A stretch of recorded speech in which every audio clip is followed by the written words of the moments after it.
if it's with a buyer, you don't like their gold-made bathroom fixtures and the, the shag carpet, then you just say, this is not for me, and you walk out. And if you have a seller, you have to say, the shag carpet in Dixon is really a turn off to a lot of people, and that was very confrontational to me. I thought that was not going to be very now that's my favorite. I know. Very confrontational. No. If I brought you fun stuff in your folder, you don't understand the disc because I'm going to talk a lot about it, so I'm just going to start with that real quick. I started out as a 99% I. I've dropped down to like a 94% I now over the 14 years, but my D has gone from like 4% to 90%. So that just happens over time once you find your groove. I have little to no S or C in me, so I am a fly by the seat of the pants type of gal, and hopefully I don't lose you in a minute. Sorry. You can figure it out. Let me know. Wait, don't leave, because this is not working now. Oh. This part.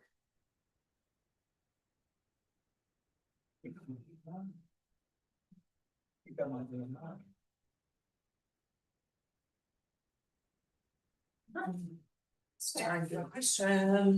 was good. It was good for a minute. There we go. You may have to do it this way. Okay. You're here. Fire you here. The next page would be Boom. boom. Okay, words of wisdom. When you interview with the very top people, ask them what their biggest challenge is, and invariably they will tell you it is mindset, keeping it strong, focused, positive, and the many challenges they encounter every day on their way to the top and staying there. The vast majority say this is their top issue, not least, but mindset. This goes back to my kids. I was very lucky to meet Diana Kokoska and all of the people back in the day. I know it's like, yay. And she taught so many great things and through gold and everything. And my kids, they understood at a very young age that if they wanted a swimming split time of swimming a mile in under 20 minutes, they had to know the exact number that they had to do. And they had to know exactly what their lap splits were. If you're all not swimmers, I'm gonna say a lot of swimming today. But that's just how my mind works. And so it's like real estate. You have to know, and you have to have the mindset that you are gonna be able to make the calls, do the swimming, the laps, and hitting the walls and getting the time and knowing what your numbers are. And so that's kind of that's what he says here. Anybody have anything that add to that? Mindset? It's 100% true. It's 100% true. Mindset is everything. We talk about it all the time, and it's so important to wake up. And I tell people all the time when they call me and they come into the office and they're in a bad mood, and their dog puked in the middle of the night and they did all this, and I'm like, go home. You don't have to be here today. This is not a job where you have to clock in. If your mindset isn't in it today, it is not worth you being here. Go do laundry and clean your sheets, and then come back tomorrow, because that's not what we do. Practices of top agents. What would you add to that?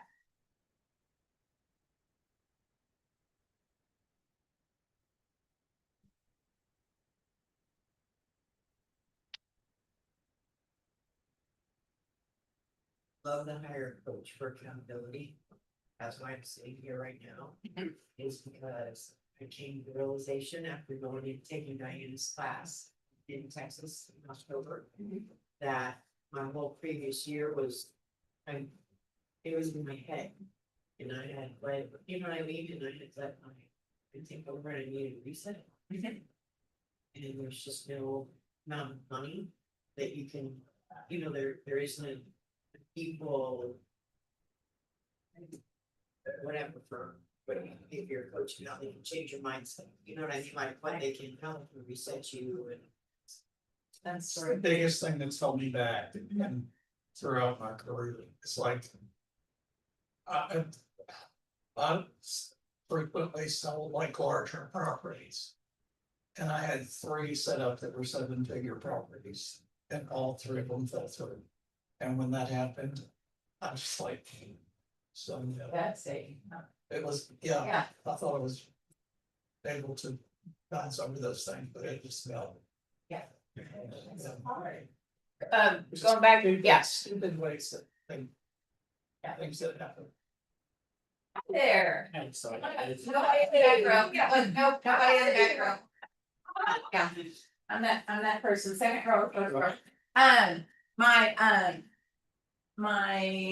was down in Florida a month ago. My dad had a melanoma surgery. He's fine, praise God. And my stepmom, I told her I hired this coach, and she said, "How much does the coach cost?" And I'm like, $1,000 a month. Why would you do that?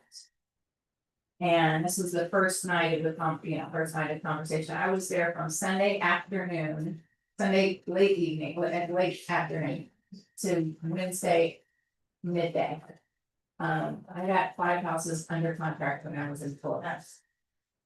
Now, that never happens, right? I mean, but yes, you were on vacation and my dad was having surgery, so I needed to like pay attention and not be thinking about real estate, so that's exactly what happens.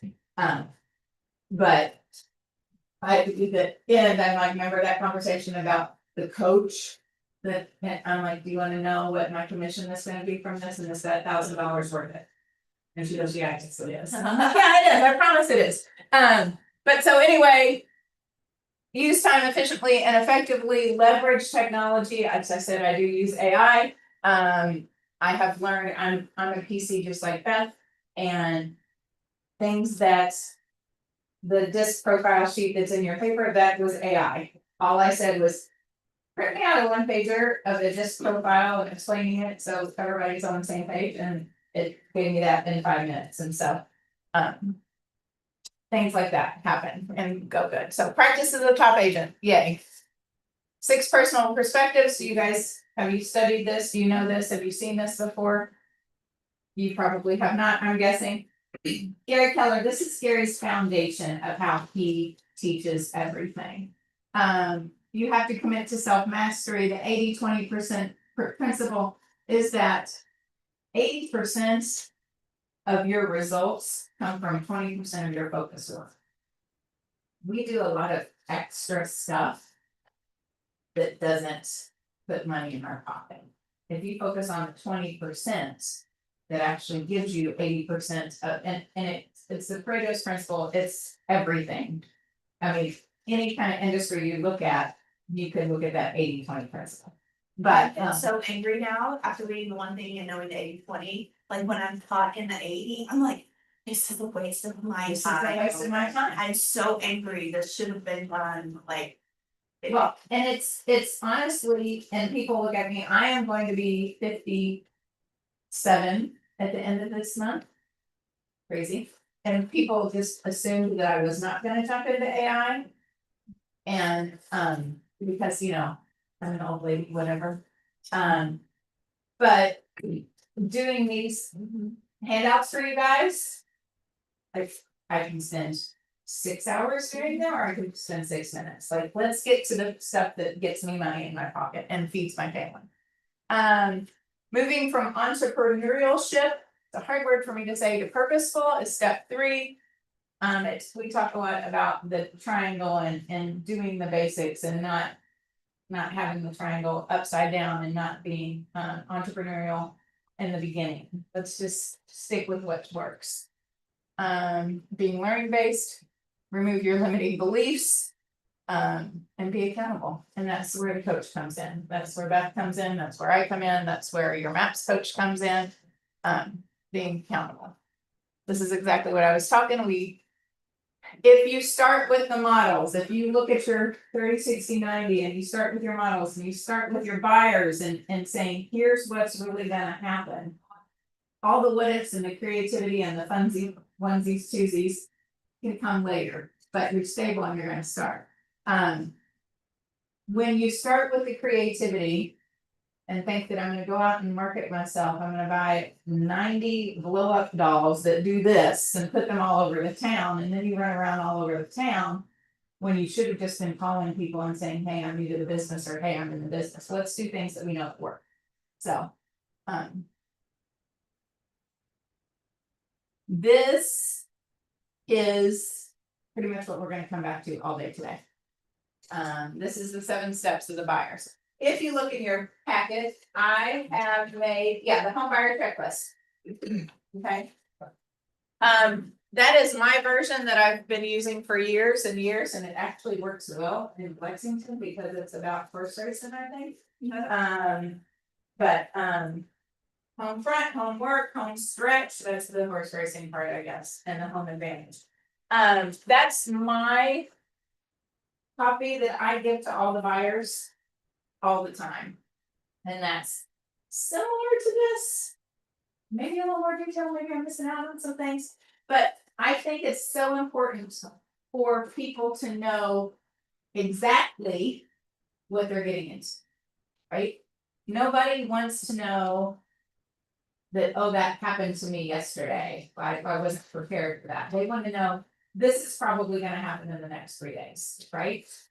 Like if you know you're gonna have an exam, nobody likes, come on up, no back rows today. I'm that person. Hi, Mimi. How are you? I'm Chris, sorry. Oh, no worries. Good, this is for you. I bet you don't have that folder somewhere else. So everybody wants to know what's gonna happen to them, and this is my version of here's what's gonna happen to you. I think I do have little check marks on it, so they can even check them off, okay? Feel free, I'm giving you this to rip off and duplicate. Okay, that's, I mean, if you want the actual copy emailed to you, I will do that, but what I found is I can give away all my valuable things and to 100 people, and 2 of them will use it anyway, so I might as well just give it away to everybody, and then the 2 which would be best friends. So, but you need to have something in your toolbox that says, here's what's gonna happen to you. I just recently added the home advantage because I was finding people doing weird things. I've actually had somebody change their name in the middle of a transaction. That should be on top of anybody's list. Don't do that. Don't buy a car. Don't buy a mobile home. Don't open new lines of credit. Don't change your name. Okay, so this is what we're gonna come back to all day long. And I'm gonna, you guys, you didn't print out the booklets for you, so we're just kinda gonna go from here. These booklets are available on KW if you wanna go back, or if you wanna follow along on your laptop, but we're just gonna use this. Tally your score on these. I'm gonna give you 1 whole minute. Kids. Okay, do you time block and lead generate for 3 hours a day at a minimum? If you do, put down 1. Do you have a database of Mets and past clients and consistently communicate with them? If you do, mark yourself down for another 1. Have you taken Ignite or Bold at least once? You have not, those are great classes, you will soon. Practice and use the conversations from Ignite or Bold. Does anybody have 4 points yet? Take all more than Okay, a lot of times. 8 times. Have you been in business approximately 2 years or more and consistently closed 16 or more buyers transactions a year? I should have told you this in the beginning. I consistently close between 26 and 30 every year. Except my first year I closed 13. And I started in April, so I mean, it's just do the work, yes. Use the available KW technology tools in my business command, website apps, you have to use command, all the things. Have a business website, you all have a business website.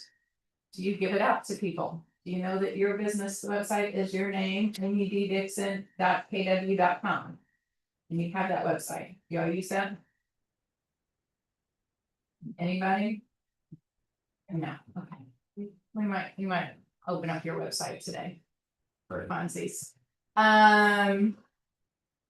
Do you know your numbers? Do you know how many leads or appointments or contracts or GCI you made last week? If I said, how many calls did you make last week? You would say. More than 5. Okay, Renee, right? Okay, I texted it. no, that's okay, but you know, Yes. okay, good. There's a form that we're gonna get you that is gonna show you how to track your. This is the gimme one, I think. Do you actively use social media in your business? Pretty much so, okay, good. Present a buyer agency agreement for my buyers for signature. This was a class from a minute ago, I guess, because you legally have to do that. If you don't do that, you are illegal and we will throw you in realtor jail. So that's a gimme. Continuously preview homes in my market. You should be doing that, and maybe if not going out at least on a daily basis, looking at the MLS and seeing what's out there and what's new. Because your people are looking. And you're supposed to be the expert, so you need to do it. Immersed in your market center, you know the staff, you have a network of colleagues and vendors, and 10 classes and events. Look here, you're in a team. Make a camp family reunion and participate in match coaching. Okay, this is just like a preview. Do you think you could have more than 5 points on there? If you have more than 5, raise your hand. Okay, let's go. Okay. More than 8? No. Probably not, okay, but more than 5, we're good with that, okay. But this is how, showing up to the office, being engaged, doing all the things. This is how you become better agents, I think, surrounding yourself with people who know what they're doing.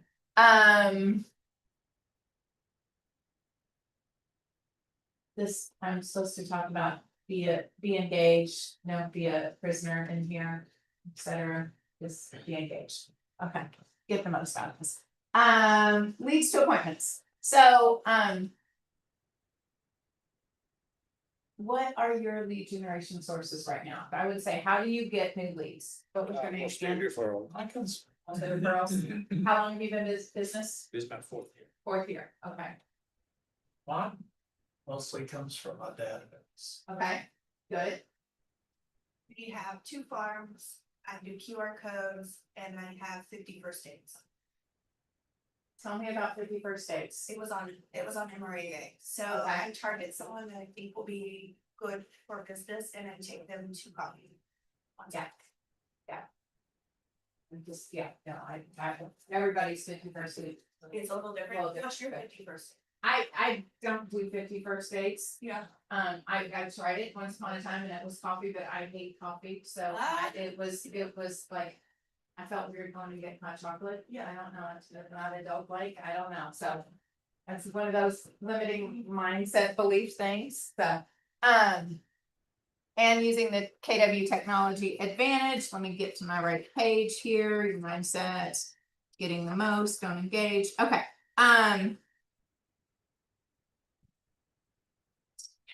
no, okay. Here is this, see, I thought you were gonna have.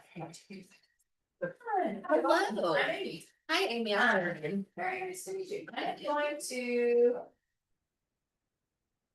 Get you this copy of this page because I think this is leads everywhere. It talks about prospecting, advertising, organizations. Do you all have an alumni association that you go to church, do you advertise?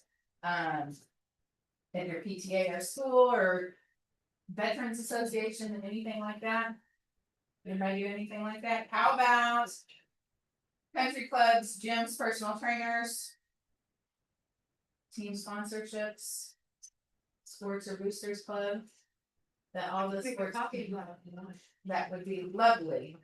Let's do that. But this is something good to have. Thank you so much.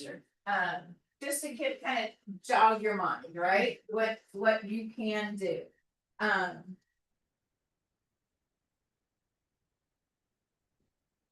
So when you get a lead, when somebody, when I've sponsored the swim team for the 15th year in a row. No. And somebody calls me and says, hey, my kids are, your daughter's coaching my son and we're moving to Jeff.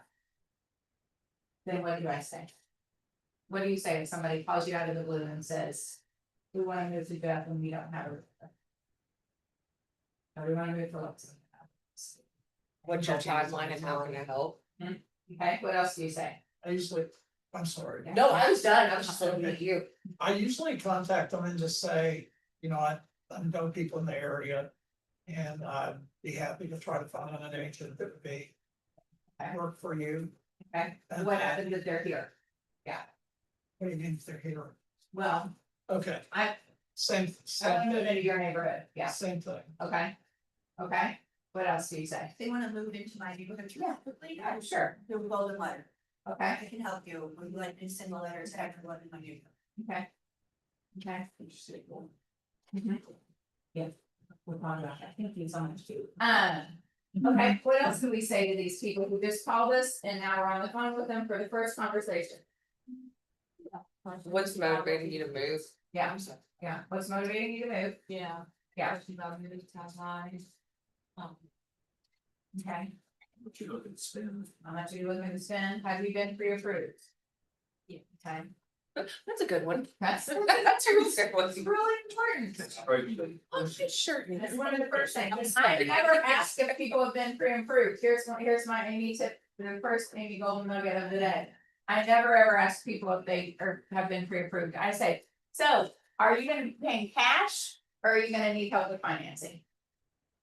Why do I do that? Oh, because, you think it sounds pushy that way? Some makes it less. Oh, that's pushy, yeah. Yeah, but seriously, already, I guess, right? So what I found is people that are gonna be paying cash, when you ask them if they've been pre-approved, they either feel like, you know, I have under importance and I'm not, you know, you're not used to dealing with people like me. Or it makes them feel better. Oh, I am paying, yeah, I just inherited money, I sold something else, I'm paying with cash, great. It's 50-50, right? Yeah, I mean, I love you pay with cash, it's what it is, but you don't wanna offend somebody by thinking, huh? I don't lead off with the money, cause Yeah. it sounds like they're saying. A lot of people will, like the slightest of thing in voice and they'll think that usually arrogance about, Yeah. like, I'm not gonna work with you unless you're the. Yeah. In this one. I promise that's not the first question I asked, right? I'm asking all kinds of questions, who's working with you, who's the decision maker. And then towards the middle, I'm saying, are you gonna be paying cash or need help with financing? Yeah. And when if they need help with financing, they all giggle. Yeah, I'm not paying cash. And then now we're more friends because now we kind of made a joke. And we are connecting better. Yep. I just wanted to share, my very first sale was, had the listing. But the other side was paying cash, $475,000 at 3%, and their agent didn't bother to ask them if they were paying cash. They weren't pre-approved, so she wouldn't show them the property. They called me directly and said, I'd like to see the property, and I said, well, that's not a problem. But, you know, the seller had just moved there, so they were a little bit uncomfortable. They only lived in the house 6 months, so they were, you know. They said, you know, we want serious buyers. I never said they couldn't see the property, but I said, I'd be happy to show it to you. You know what I mean? And so, yeah, okay, 75,000, 3%. Yeah. Commission because their agent Didn't ask the questions. didn't ask. the Yeah. question. Yeah, now. You know what I mean? It's- So, What I have noticed in Podunk, Southern Indiana, the people who are dressed in blue jeans and blue collars are the ones that are paying cash. The people who are fancy and dressed up nicely are mortgaged to the teeth. So, always ask the question, and it just kind of sets you, you know, you have to know, you are the expert, you have to know all the right things. The most important thing is when you do get a lead, respond immediately. Do not sit on it. Please do not sit on a lead. Because buyers have already been looking on Zillow for at least 6 weeks, probably more like 3 months. Every single person that is a buyer has been on Zillow. I've not met one in the last 5 years that hasn't. They're looking online. Okay, they've been looking for a while. they may know you, but if you don't decide to respond until tomorrow, when it's convenient for you, they probably know another agent and they're gonna go ahead, because they have finally found something on Zillow. Or something has happened in their life that they are ready to move now, that makes them wanna get off the couch. Okay? It used to be, back in the golden days, that people would say, we never want to, we don't wanna buy the first house we've seen. Why? Because they were looking at a magazine that they looked at, that they picked up at the grocery store. And they'd only seen the picture of the outside. Now people are walking through homes and seeing them online and taking in and out furniture. That's the newest thing I've seen. Virtual staging. Virtual That's kinda staging, freaky all to of the me, yeah. things, yeah. So they've already placed their furniture in there, they've already had their mood board for what they were gonna, the inspiration board. They've already done all the things that we used to have to do. Now, that first house may be the only one that that's one of the houses that I sold when I was in Florida. My kids' friends called, said, Mama Amy, I'm ready to buy a house. I said, great, I'm in Florida, I'll be back on Wednesday, we'll start looking on Thursday. Awesome. He calls me Sunday morning. Mama Amy, our dream home, is having an open house today, may we please go out and see it without you? I train my kids well, right? Yes, you may. I'm gonna call the agent. I'm like, you're gonna know Garrett, and he walks in, he's 6'7". He ducks when he walks in the door, you're gonna know who he is. We wrote an offer that night, we got to accept it, so. First house he seen, didn't even look at another house, they just moved home from Chicago. So, there you go. And I do So have speak. one question, Yeah. and this might be something that, I can ask you individually. But on Sunday, I had an open house and there's, potential lead. They just started looking, well, I assume, I know, bad thing. It was in the last week or so that they'd started looking. I was like, oh, great, how many houses have you seen? They started looking 45 minutes prior. Yeah, well, So I know. And I was like, cool, I'm gonna dial it back a little Yeah. bit. But now I'm curious what would be the best way to maybe approach that lead without overwhelming them with, interest rates. I mean, because they're like in their mid-20s, Yeah. first time home buyers. And I don't wanna overwhelm them and scare them away from the process. I'm so excited. That you have started looking 45 minutes ago, this is awesome. Okay, and I lead with my heart and say my kids are your age and I'm helping all their friends currently right now buy houses. So I am so invested in first time home buyers and especially kids. Do you know that the average age of the first time home buyer right now is 44 years old? Isn't that ridiculous? Good on you, mid-20 person, for getting out there and getting it. Let me help you. So what have you seen that you liked? And I just go into it, like what are we happy about? What are we, I ask all the weird questions. Do you have pets? Is a fenced in yard important? Who's the cook? My other favorite question. I found that does come up quite a bit, yeah. Who's the cook? Then, okay, what's important about a kitchen to you? I asked all, like, I don't care how many bedrooms and bathrooms they want. I'm asking about pets and, is it just, and I will eventually ask, is it just you two? And they'll be like, well, we've got, a kid. So you're gonna need at least 3 bedrooms, do you need more than 3 bedrooms? Do you all work from home? That's a big one. I ask all the weird questions. And then just get in rapport and get to know them. And that's in your folder. Did I have a folder? Yeah, did I give you a folder? Not in a folder yet. It's because I was tardy. Yeah, no, that's okay. I have a welcome letter in there. It's called my dear future client letter. Because when you go to a house, when you go to an open house. And you get all the paperwork from everybody else, but mine has a dear future client letter on it, who are you remembering? Future clients. Dear future client, this is what's important about me. Okay? This is who I am and this is why I wanna help you.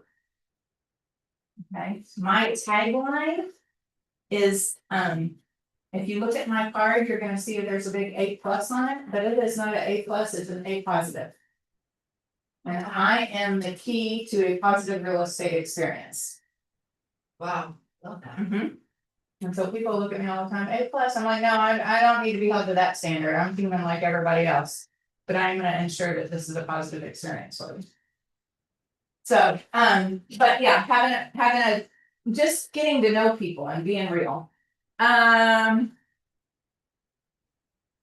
Be first, goodness gracious.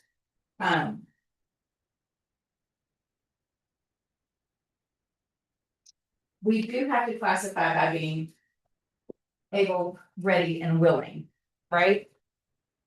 So when you are talking to people.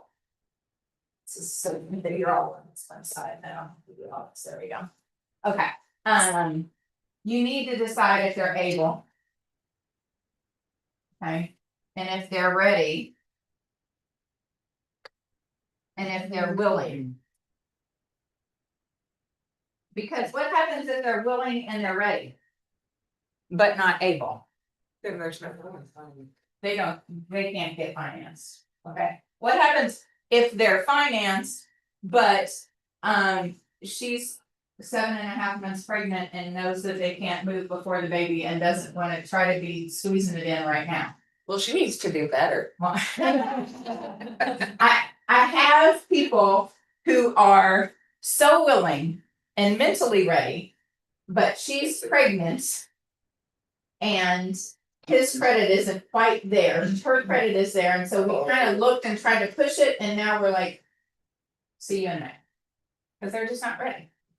But I'm checking in on them all the time, I'm still in relationship with them. I know we're gonna buy a house. With a cute little baby in tow, and then I get to walk around and help baby while we look at the house with you 18, right? But that is one of Yeah. your commissions, I get X amount of time with your. Yeah, I get baby time. When you say that, I love this, that you check in on them all the time, like, what would you, I have people, you know, that they're gonna sell when they build their house, you know what I mean, and they're in the process of building.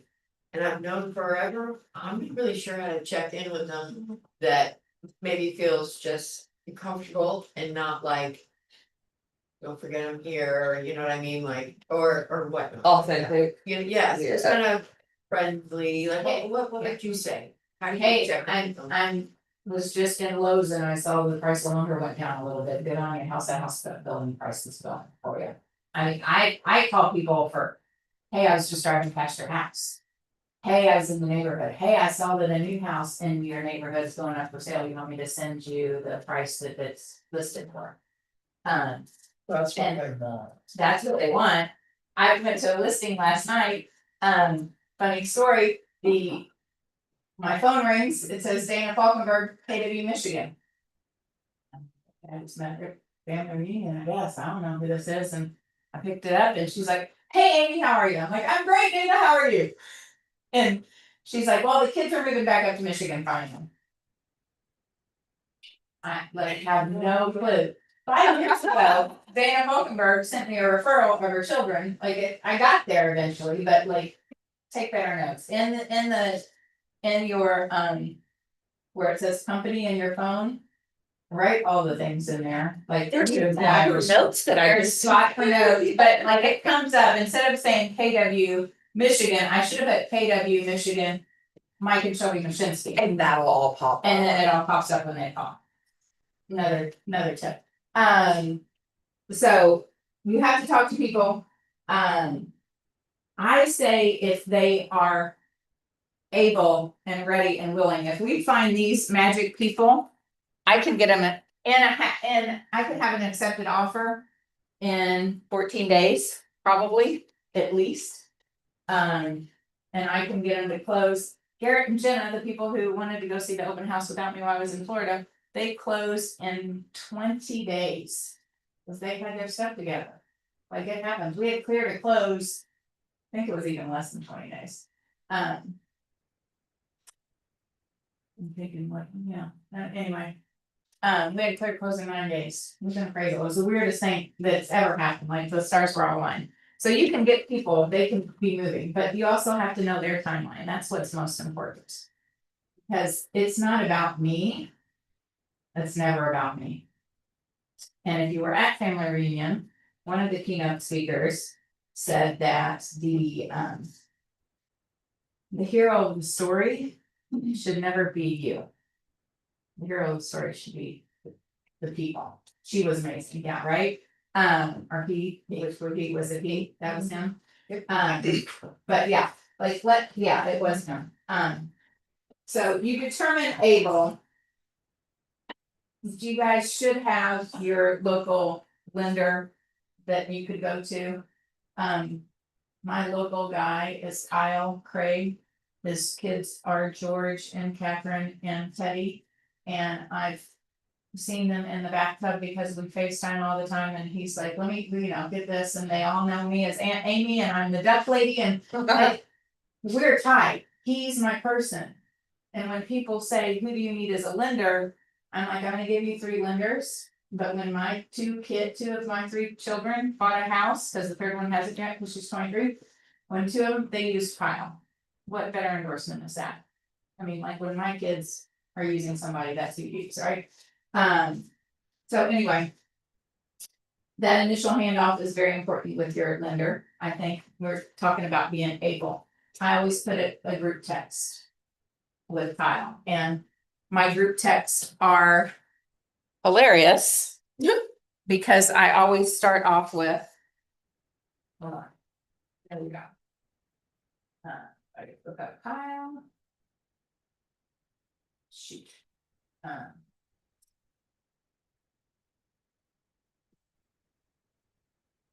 This is how all of mine go.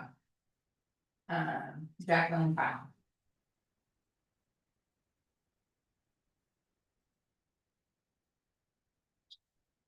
Oh no, that was different one. Hold on. Kyle and Jess. Hold on. Hey Kyle Craig, meet Jess Kay. She's a great friend of the girls and like a daughter to me. She's currently renting with a lease up in June. We're getting ready to start looking sometime today or tomorrow. Can you please reach out to her and send her over the loan link application? That's just generic. I always kind of like give them more feely fuzzy. It's a group text. He's like, hey, then he already had an application for her, blah, blah. And then he says, right now I have a garage toddler watching Toy Story on a laptop, so I'll check when it's safe to do so. I mean, we just start with the we are real life people. And I think there's a lot of people who will tell you to be very professional at all times. And I found out when my kids were swimming that the best way to get business is to let them into my real life. And anytime I was at a swim meet, the first thing I would do is I would take the video of myself and I'm like, hey, it's Amy. Thank you so much for calling me. Right now I'm in a swim meet with my kids, and I'd show the pool. And I'd say, I'll call you back as soon as, we get a break. And then anytime anybody would call me, I would send that text video to people. And then once you received that text video, what's the first thing that you're gonna say to me when I answer it? When I call you back? How was the swim meet? How's the swimming? How are the kids doing? Okay, now all of a sudden we're in a better relationship because you have asked, I didn't have to prove myself that I'm, and did anybody bother or worry about that I wasn't responding to their call? They were gonna wait for me because they know that my kids were important. I think if you just easy present business, that yeah. professional side, then when you're not You have to available be for a client, yeah. you're like, but why? Yeah, You're just a Here, professional. Yeah, no. And that's another thing I do kind of protect times. Like, I will never go on an appointment at Sunday night because that's my family dinner. And I always tell people I have an appointment then. I feel weird about telling them that it's just Technically, family you dinner do. because I do have an appointment. But I want them to feel like, I've got something else going on. But, once you have that relationship with people, and when I'm having that loan conversation, and Kyle has this conversation, I tell them about being boring, and boring is the best buyer. Like, don't go buy anything, don't go do anything, be boring. And then I also say, at some point, and I reiterate this multiple times, during this process, you're gonna freak out. And you're gonna get really scared. Because honestly, when was the last time you spent $250,000? I haven't done that yet. Has It's gonna anybody get- been like, oh, last week? Yeah, I know. Yeah, nobody, they're like, yeah, no, it's a big deal. I'm like, well, you're gonna get nervous, and that's so normal. That's so normal. And And the good news about when you hit that realization and you get that pit in your stomach, we're just getting so much closer. We're getting close to the end. So when you have that oh shit moment, know that that's first normal and second great because we're getting closer to the end. So just talking through the loan process and making sure they know that. I have a big note here that says there's gonna be unexpected events that happen in your loan and in your process of buying a home. Our job is to be Yoda and to be the guide and to help them through it and not get wrapped up in the emotion. Okay, back when I told you on the disc, when I started out, that I was 99%, 98%, I, and somebody's like, I can't buy this house because of whatever. I'd get all in a frenzy and I'd be right there with them. And I'd let my emotion out.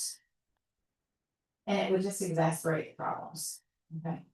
So now when somebody comes to me and it's like, oh my gosh, you're gonna buy this house because of this. I'm like, okay, now why is that important? And how does that relate to your need, your goals that we've already stated? And I just kind of bring them back to their why. Okay, you figure it out. And my innate instinct is to jump in with them and be in the frenzy and be in the turmoil and the drama. But I've learned to be professional and keep the emotion out of it. So once you can kind of bring your emotion in, and you'll get drug into it sometimes, but just keep your job is to negotiate. Make sure that they understand the contract and you understand the contract. And I'm gonna go with that into, oh, where are you going? Able, okay. We get so many leads, right? Nobody has it on. Aw, what? I didn't get a name badge. I'll get a name badge. That's what happens when you go through orientation for 3.5 years. You You forget a name badge. Yeah, get a name badge. They're like $8, so you can get your name badge. You can get your- Or or they're $3. Should I get some hello, my name is No, in the it's free. meantime? It's free for when you sign up. Oh, I just refound like all of my QR codes and all that stuff, yeah. Just get a name badge. Cool. Because, somebody in the line at Kroger or Myers one day is gonna ask you about it. Oh, you're in real estate. I have a quick question. Where my clients will also forget the names. Oh, yeah. Clients So it's helpful, they don't get those. One of my new guys just went to family reunion and got t-shirts made with a QR code on his back. Ask me real estate questions and a QR code. I would love to picture people following him around the grocery store with their kids. I've seen it, especially at family reunions, because the ones at family reunion, he's like a referral, and the guy was like. Said Southern Indiana, I'm like, okay, there you go. So yeah, make sure people know who you are. My daughter is an esthetician, she is 23 years old, she is starting her own business. I made her shirts that her company name is Skin by B, her name is Bonnie. And the Skin by is all like normal fonts and the B is a real big fancy B. And so I have shirts made with that say, hi, I'm B, and then Skin by B. Like, people need to know who you are. We don't need to be undercover agents, that's no fun. But that's how you capture all the leads. My favorite lead capture story is that I was in Bold. And I was trying to do a Bold 100. If you don't know what that is, that means that you talk to 100 people in one day.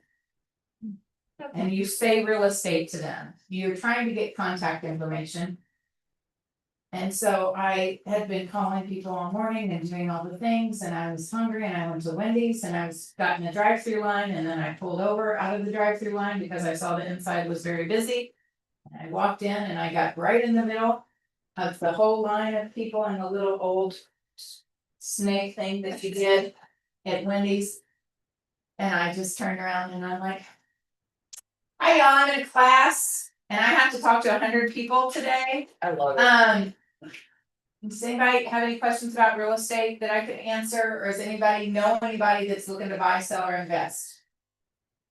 And 6 people looked at me like, and the lady right next to me said, who told you to say that? And I Who said, told you?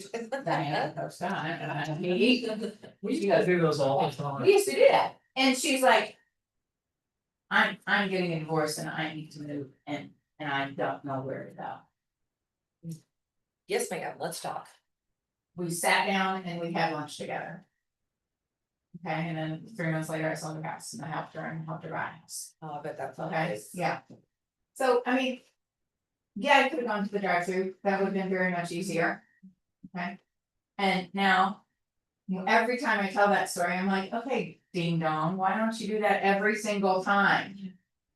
Cause that's how you capture leads. Okay, then you connect with people and you have lunch with people. Okay, and you cultivate their leads and then you close to them.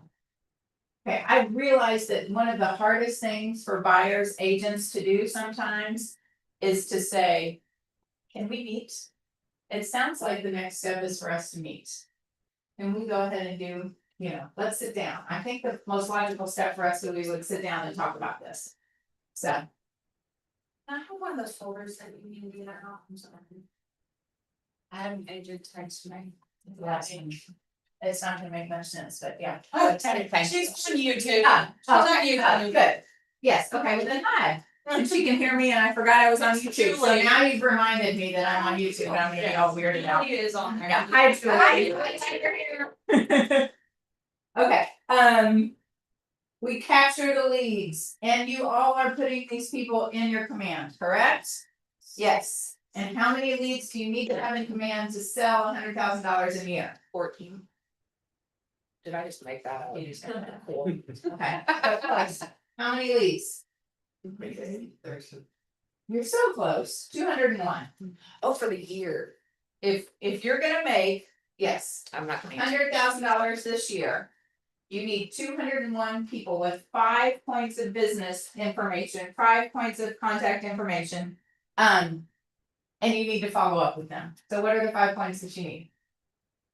Name, Address, email, phone number, birthday. birthday. Simple. Okay. What did I ask for? Their kids' names and their dogs' names. I was gonna say that every time I get, Okay. because sometimes they're more excited about the dog than they are. Sorry. All the time. All the time. Dogs will talk back like kids. No, they know the dollar idea for you all, okay? And I know this is $1 million idea, I've made $1 million on it, but I'm well on my way. We'll take care of you. We'll take care of it, yes, When, if you. right, okay? If, for a closing gift, you give a dog tag with the new address on it and their phone number on it, For inconvenience, that I have a close on the 17th. That'll be perfect. okay, dog's name, new address, your phone number. Okay, Can I just say Kid, something yeah. that's helped me a lot in my career? So like on a really high end property, like 7 figures or up. Don't get excited and go out and try to get something fancy. Go to Costco and get them a pecan pie and take it to their door. And the other thing that I do that's been amazing is I don't go and salt people's driveways. I ask them where their parents live. And these are elderly people, so you're talking about an elderly person.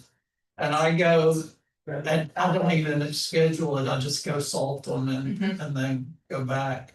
Or they contact me. I mean, that's brilliant. That's brilliant. Dog tag is brilliant. Also, I tell people, every time at the closing, I'm like, hey, what's your plan? Are you gonna go try to spend the night there tonight? I said, my husband and I would always get lawn chairs and a blanket and pizza and eat in our living room floor on the night, cause probably aren't moving. And then give them a pizza gift card. Closing gifts don't have to be big. Dog tags though, That is. I'm telling you, because the dogs will get lost at the new house, and I always tell people, dogs are weird, I forgot so many. And I do prep people that dogs don't travel to new homes, so, and they will be very stressed out, and they will try to run away, so here's your dog tag. Don't freak out, I just wanted to clarify, so the dog tag has the new address on it, but did you say put Florida? Why not ask about that? Yeah, Okay. there, there, yeah. I was like, well, that's super. Yeah, pushy. no. I don't want their. No, I don't, no, sorry, that didn't make, yeah, that didn't make sense, yes. Dog's name, Roscoe, Right, new address, their phone number on the back and front, whatever, so that they can call them. Yes, but, yes, so. And that is my $1,000,000 gift idea, and Yes. promise, just like you said, when you know about people's pets. It's. For a lot of people, it's more important than worrying about their kids, yeah, yeah, so. Mirror and match, when you're talking to people, I'm kind of jumping all over because you don't have this, but I do, and I'm making sure I get this. Doesn't seem like. it. Mirror and match, make sure if. Somebody's sitting back like this, I kind of lean back, if they're in, I'm in with them. Match Okay, energy. just match their energy. I'm not gonna be like, hey, let's go, you know? That's gonna freak them out, right? It's like. If you ever talk to somebody from New York, after talking to somebody from South Carolina, you feel like you're not done that. You're talking about culture shock. Yeah, I mean, it's, and you're like, I can't handle that, and my girls, they. They used to, when I was talking on the phone, when we all lived at home, especially during COVID, they're like, they play a game. Who's mom talking to? They knew if it was client or friends because of my different words, whatever. And then they would guess the age, because if you're an older person, I'm gonna talk slower and lower. And if you're a younger person, if you're a 27-year-old kid, I'm just gonna keep talking, but if you're an 80-year-old person. I'm slow. I think your vernacular even adjusts. Everything. Yeah. But they, I mean, my girls are 23, 25, and 27 now, and they were younger, but they're like, they had a pause. They're like, who's mom talking to? Well, it was fun. We have to capture as many people as we want, because we don't know who's gonna be. Okay, what I tell people all the time is, do you mind if I get your information? Well, I'm not gonna be moving anytime soon. You know what? I know that, and that's okay. I don't need you to move. But what I do know is you probably know 7 people that are gonna either buy or invest or sell this year. And when you hear someone. One of your friends say, hey, I'm looking for a realtor, I want you to think. Is that okay? Can you do that for me? Who's gonna say no? Okay, very well said. okay. Very well I said. don't need you to move. I need your people. Maybe not say it like that. No, About you. yeah, I would. yeah, no, I want your database. But that is true, that's a statistic, every year we know at least 7 people that are going to make a move, so if you know, it's the fishes and loaves thing, I don't even know which, the 7 by 7 by 7. But, you know, if you know 7 people and they each know 7 people, all of a sudden, it's much better, and then they know anytime that they hear their friend is gonna move, oh, you need to call Amy. And we're good. Do you mind, I'm sorry. Yeah. It's gonna jump right in, but let me just ask before I forget. Do you mind, saying that again? You said to the person who said, oh, I'm not gonna move anytime, who said, do you mind if I get your information? Anyway, and stay in touch with you, because I know. That you are gonna know at least 7 people this year that are gonna buy, sell, or invest. And I would like to be your person that you can confidently. Send your friends to, and I'll take care of them for you. And throw in something a little bit for each of them. Usually it's chocolate bourbon, sometimes it's an art gift card. But, and when somebody calls me and says, hey, Amy. My friend's moving. I immediately send them a gift. For the referral, I'm going to reward the referral, and then I'm gonna send them a gift again when they close. Hey, your friends were lovely, thank you so much, but I'm gonna give them for that introduction. Hey, met with Craig and Daphne. This is literally happening right now. For their house on 1804 Eaton Avenue, we're gonna list it next week, just wanted to thank you for the referral, here we go.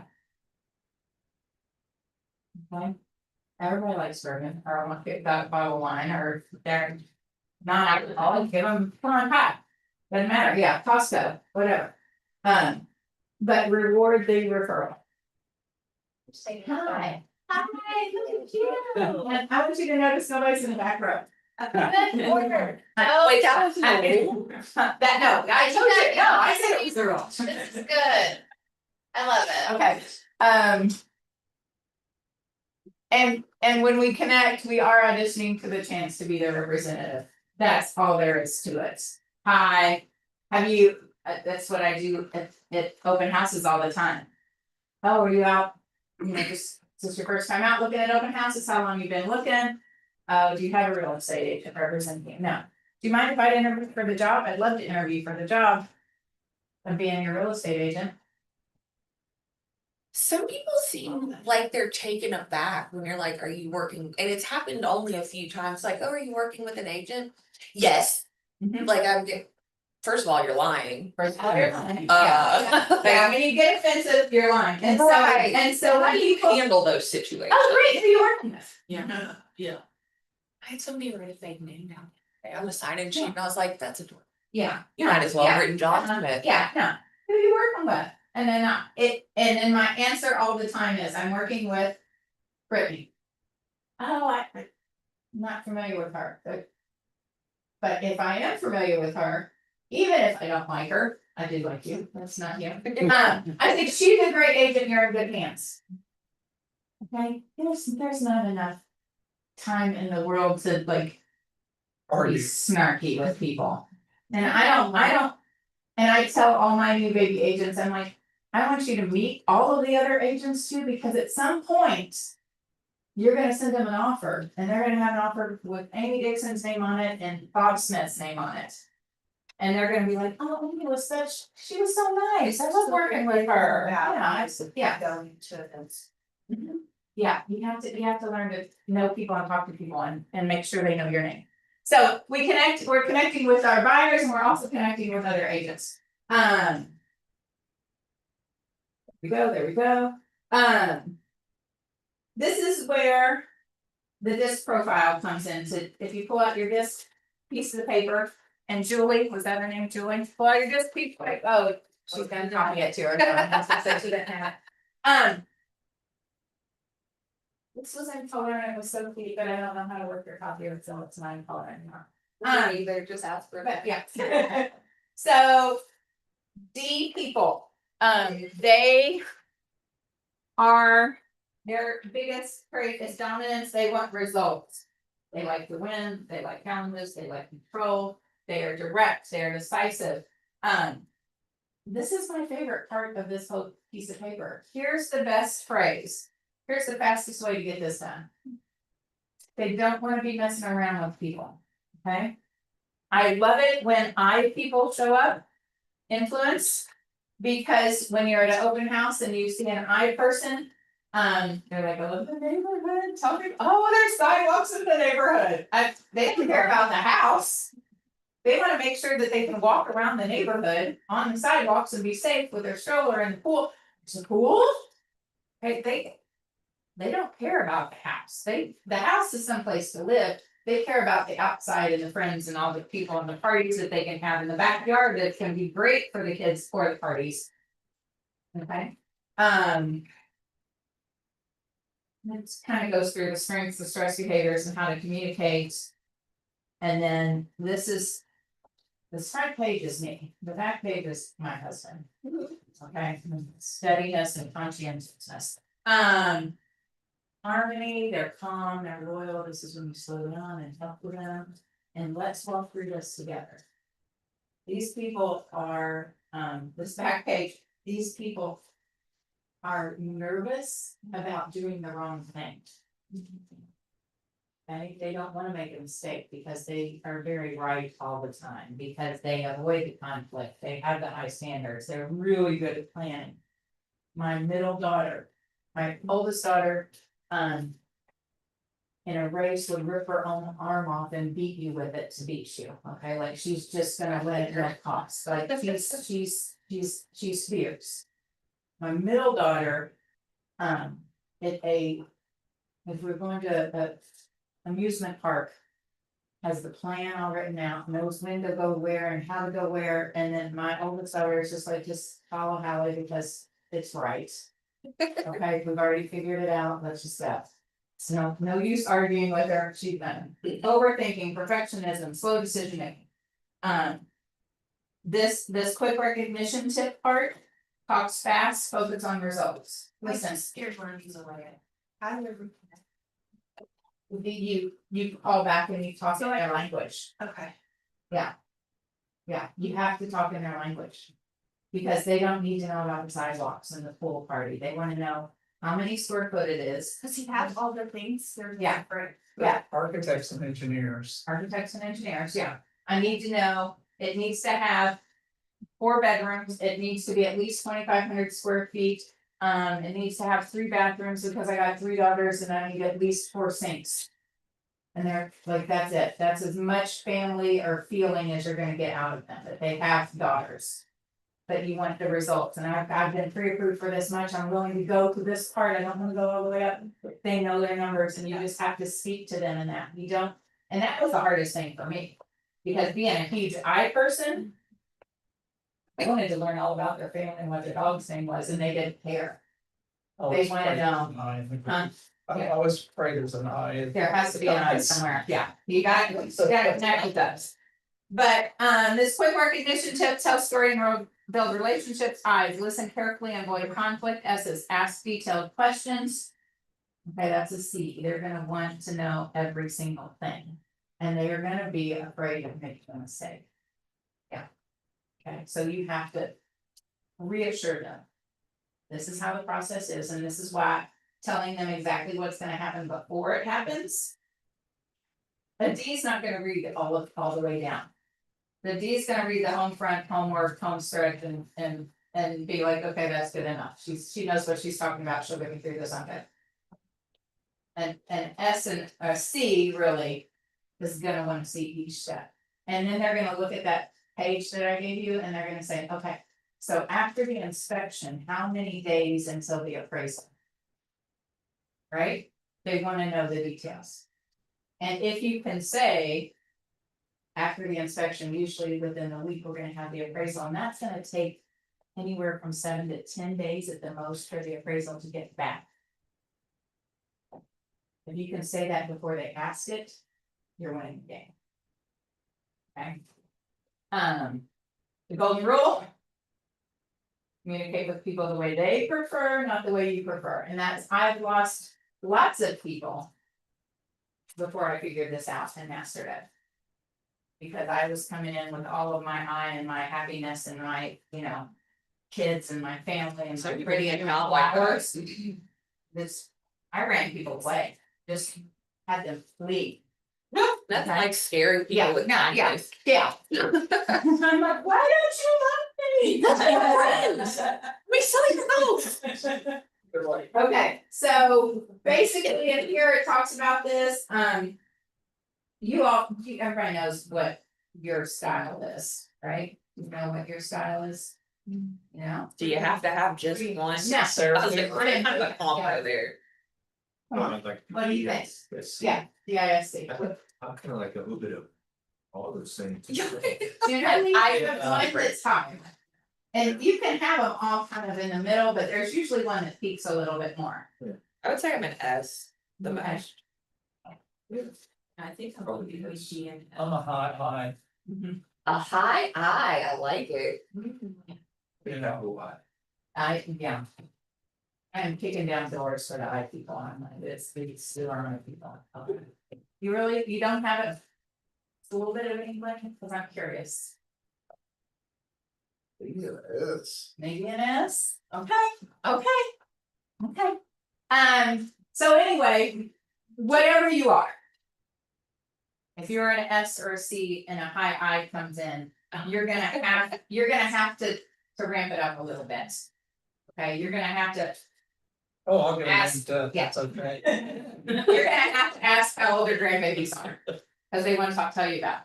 They wanna tell you about the grandbabies more than they wanna tell Really you. want to ask. Yeah. Wanna ask those things, I mean, it's like. They figure it out. You have to listen Zero too. at all. You can tell if your eyes glaze over, right? Right. That's right. Yeah, and as soon as they don't think you're interested in what they're saying, you've lost them, because somebody else will be interested in it. Okay, I say this all the time when I'm showing a house and it talks about, it's the same for realtors too. We are in a beauty contest and a price war. People have to want to like me, okay? They not look at me necessarily, but just, you know, enjoy being with me. And I have to be competitive. I can't, you know, because some other realtor is gonna be prettier than me and do it for less. So what do I have? I have me. What's up? So. Okay, you're in match, connect with your communication. We talked about this, your response. Okay, we're going. Exceed expectation. Oh, goodness gracious.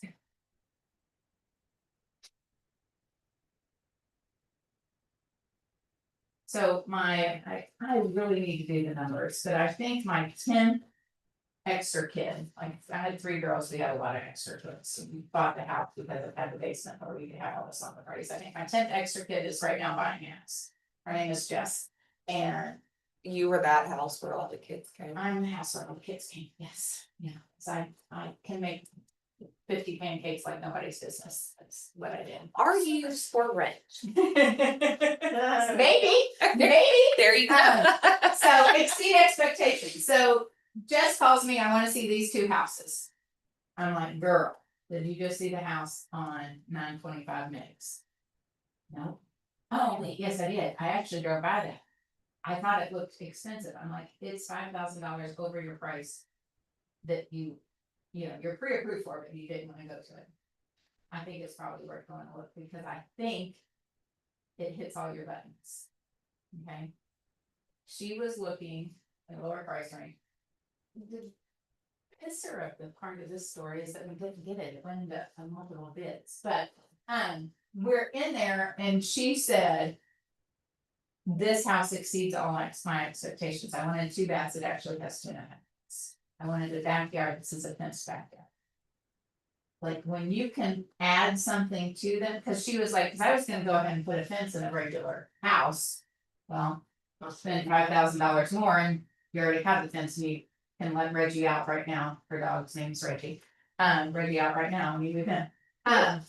Exceed expectations, do not over promise and under deliver, please do it the other way, please under promise and over deliver, because that, you know, people don't want to be disappointed by, I couldn't do this. Okay, that's just all there is to it, and provide value. My business cards even say, Amy Dixon, the key to a positive real estate experience. If I can't deliver that, I'm just gonna get out of the business. And I want everybody to come into relationship with me and to buying a house with me and knowing that I'm providing value. Jacqueline, my daughter who just bought a house, my extra daughter, who just bought a house in Indianapolis on Monday. My husband's birthday was Sunday and we all went out, and Adeline, my oldest daughter, the one that would rip off her own arm, says. Strong name, Yeah. too, I like it. She says, so your experience has been really fun, hasn't it? And Jacqueline says, it's been smooth as anything. And Adeline says, are you sure? That, I mean, Jacqueline was her maid of honor, I mean, best friends.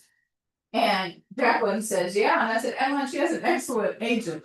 And I giggled, because we're all eating pizza and drinking and having all of it.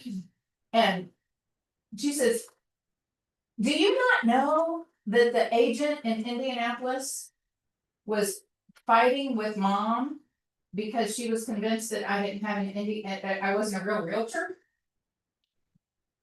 I was not in her board, but I'm an Indiana realtor. And the agent up there that we bought the house with up there couldn't find me in the board, and so then was wholeheartedly convinced after I even explained it to her multiple times that I wasn't a real realtor and I was somehow scamming. Okay. My whole family knew about that. Cause I was like, okay. My client doesn't need to know that, okay? All Jacqueline knows is it was such a smooth experience. Such a smooth experience, and that I handled all the problems. And so what was funny, she goes, what else has happened that I need to know, and so I'm like, it's actually been a good experience, so once the woman figured out that. And then, fun fact, there's also an Amy Dixon that works at Keller Williams in Indianapolis. So then it got even worse, like that I was trying to steal her identity, I'm like. I've been Amy Dixon for 33 years, it's all good. So, but provide value. And doing the future client letter and understanding people and giving them the here's what's gonna happen letter. That's the value that I provide. People know that they're taken care of. And also I know that have to follow all these rules that I've given them. I have to prove what I'm saying I'm gonna do, right? I don't need to promise something and not deliver. Go back, one slide. I just wanted to. Oh. Got you. Yeah, thank you. Okay. Ask questions. This is also in your folder. Keep going, one more. No, one more. Last one, buyer lead sheet. Because they weren't in any order, probably. Thank you, that was good. I'm a hot mess and it's not. Yeah. Team, y'all got a baller in here today now, I'm just gonna tell you, whatever you're writing down, write faster. Whatever you're taking down, get more of it. Hurry. I already told them the Should've most brought my important tape thing. What's that? I've already told them the most important thing, buy the dog a dog tag for a closing gift, so There. their new address. And I need one in less than 2 There you weeks, go. Yeah, so. see, here we go. We're really. Yeah, that alone. Good seeing you, Good seeing thanks you. for coming. Thank you. Okay, It's gonna get nothing. so everybody has that. This is my actual lead sheet, that I use. Except it doesn't have the, it doesn't have my footer on it. Which says, write this down on that. Oh no, that's my seller sheet, never mind. Write this down anyway, and this for your seller lead sheet. If everything I say makes sense and you are comfortable and confident that I can get your home sold, are you ready to sign on the needs at 4 o'clock? Yes, I will say it again. I was like, No, hold yes. this. Okay, this is for the seller lead sheet. So seller bonus. If everything I say makes sense. And you are comfortable and confident. That I can get your home sold. Actually, I say house, your house sold, because I don't say home when I work with sellers. Everything I. Oh, that makes, cause it's not gonna be their home anymore. Yeah, I say house. And when I'm talking with buyers, I say home. Words matter. Okay. If everything I say, yeah, if everything I say makes sense and you're comfortable and confident that I can get your house sold. Alright, I'm combining your minds right now. I can't imagine why.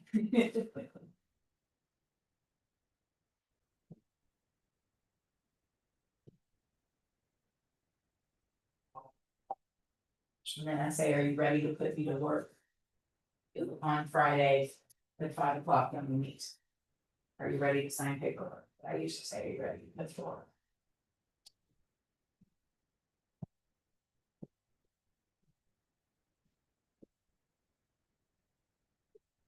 Did you phrase it as a question, are you ready to put me to work? We'd be ready, yeah. Yeah, we'd be ready to put me to work Monday at 4 o'clock when I come to. It just had a different hit Yeah. the way you said it.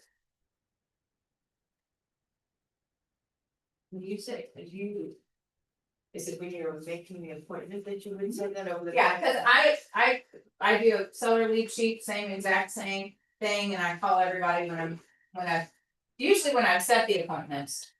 Hey, okay, I set the appointment already, I'm gonna ask you just 5 minutes worth of questions, just so I can be more prepared. I'll send you on the seller lead sheet too, if you want it after this, so. Yep. Okay, it's very important that you know, you get all this information, right? I don't ever say, I'm guessing you're not working with a real estate agent since you called me, right? Yeah. No, I say, so have you signed anything with any other real estate agent? And if they say yes, I'm like, great, who is that agent? Okay, I don't wanna step on any toes. And you're in a relationship with somebody else right now, so I think it's best if you either call them, and if you're not happy, and then they say, well, I don't wanna work with that person anymore. Then I can go on, but I don't need to go. It's like dating. Yeah, if you're dating someone else, I don't need, yeah, I don't want that. I don't want that, yeah, okay, so, how long have you been looking? I always ask, how long have you been looking for a property online? How long, and then I'll tell them, like, my guess is at least more than a month, right? And they're like, oh yeah, I can see, so probably 2 months. Okay, because, and I'm already saying, I know the mindset of a buyer, because I know you've been looking for a month. Do you currently own? When's your lease up? When do you need to be moved in? Who's gonna be making the decisions with you? Okay, Is this something that you should, like, is this just like for your This is for residents? me. Okay. yeah, this is for me. I know you're new to real estate. One of the worst things to do, in my opinion, and pretty much every real estate opinion, agent's opinion, is to show 50 houses to some kids. And then their price point is only 200,000, okay? And you show them 50 houses, and we finally found one that doesn't really suck that bad. Okay? And then they're like, let me bring my dad. Dad hasn't seen the 49 other homes that look terrible, and he doesn't know that this is the golden mine. And dad's come Ripping in, apart. and uncles come in, and they are not gonna let their baby girl, Sister-in-law. sister-in-law, buy this piece of crud. Okay? Who's gonna be making the decisions with you? Great, dad is gonna be involved, and I tell them truthfully, I've been in real estate 6 years. And was 40+ years old, and I still had my dad come to look at the house that we were buying. I get it, dads are important. Okay, I would love for dad to come to as many showings as we can in the beginning. So I can know him and have a relationship with him too. So you just act like, yeah, it's great that you're involved in. Let's go, bring him on, Part of the decision. Yeah. Yeah, absolutely, bring him with you. Okay. Just Kay, my daughter's friend that's buying a house right now that we didn't get the other day. Dad came to the first house. And it was a good house, okay? Picked it apart, ridiculous, he was like. The whole chimney, this whole wing needs to be redone, I mean, he's flexing everything he has, he was in construction, he was knocking down the house. And I'm like, Sir, go build your own business. sir, this, for $235,000, you don't need, to. Wait, why was there a wing? Yeah, well, No, he was making the wing, the whatever, old truck. Okay, so I played along with him, we did it, I explained the value of the house and what it was, and they decided that wasn't their house, fine. Next house he came to, I was prepared, right? And he's like, I think this is, great house, it was a great house, we didn't put it. It's so frustrating. Can you back up and tell me what you did differently on the second one? How did you prepare yourself for that second house? I just knew, like. Gas and the electric and all of the little details, I had prepared more, I also knew. That there wasn't a chimney, he was really mostly worried about the chimney, and I knew that this chimney was. Taken down but still decorative here, and so I just kind of knew, and I knew how to talk to him better. Yeah, he was very nervous that his daughter was gonna make a mistake. And so I was showing him all of the positives of why this wasn't a mistake, and and it was a great house, so.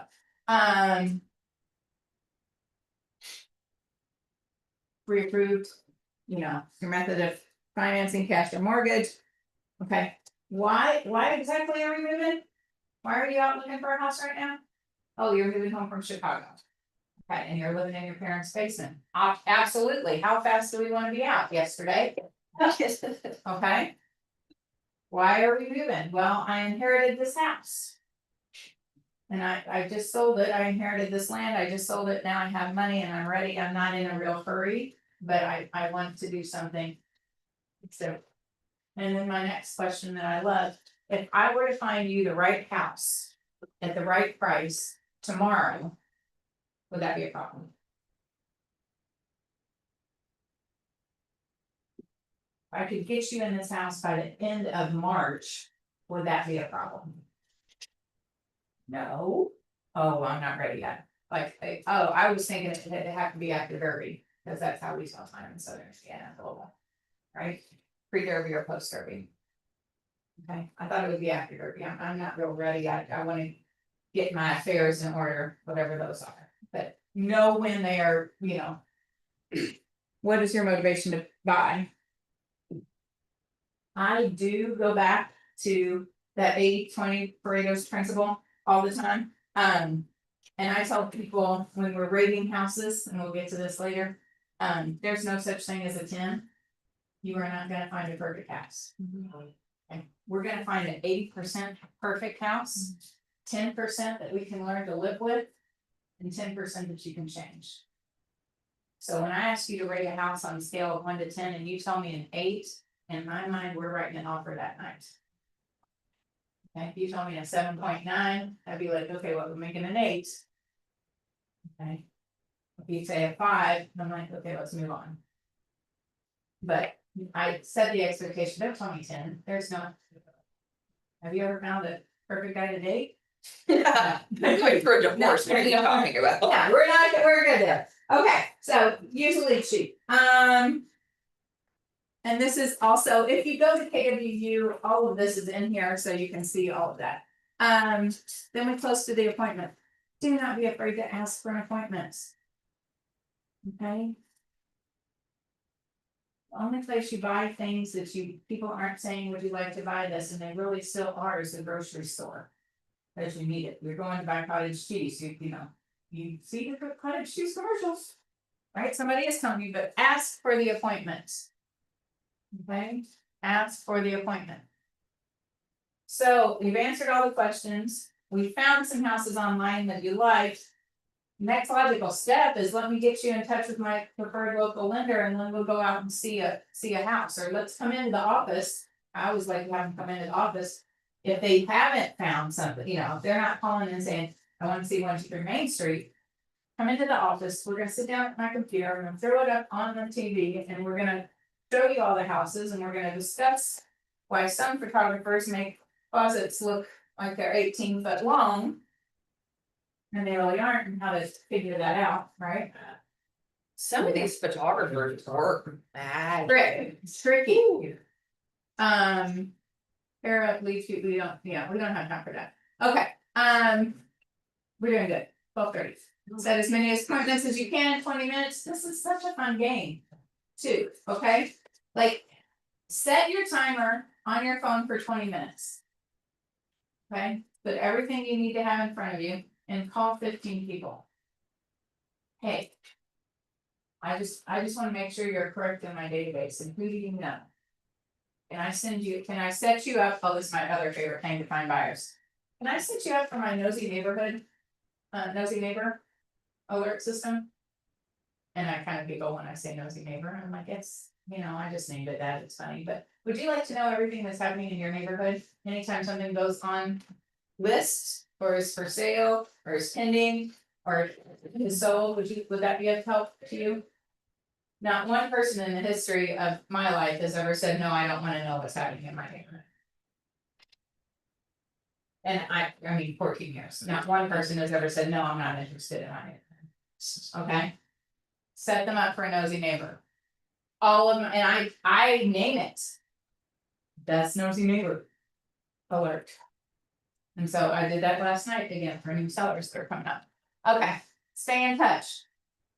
How do we know when they're over here? How do we know to stay in touch? I'm calling them every 2 to 3 weeks. If they are, if they say they're thinking about moving this year, I'm calling them every 2 to 3 weeks. If they're like, I'm not interested in moving ever. Only way I'm gonna go out of this house is, you know, feet first, yeah, okay? Fine, do you mind if I follow up with you quarterly just to see who you know? Absolutely, quarterly is fine. And then you do the DTD2s. Okay? Focus on 3 to 4 lead sources. Don't be an octopus with all your arms trying to go everywhere. Figure out if you're gonna do open houses. Figure out if you're gonna do neighborhood, farming neighborhoods. Figure out if you're just gonna be the social media queen, king, whatever. Figure out what your place is.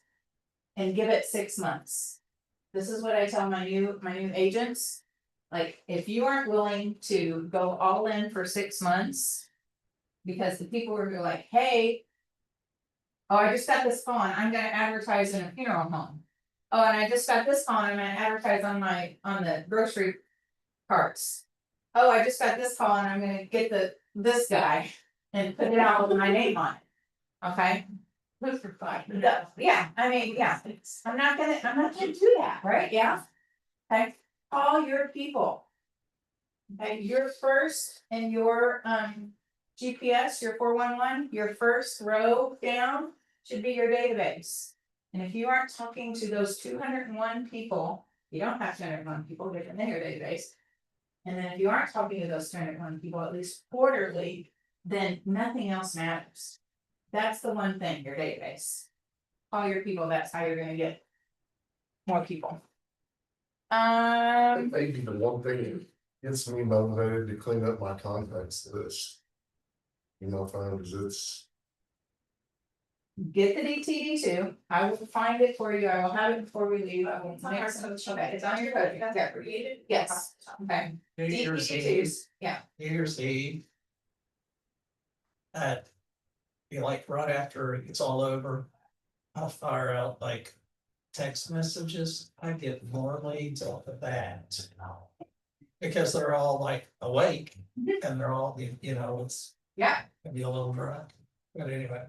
Drunk So, people buy houses, there you go. I've sold 2 It's- houses on it's- New Year's Eve it's- past 8 PM, I don't know how that happens, but yeah. Love Yeah, let's go.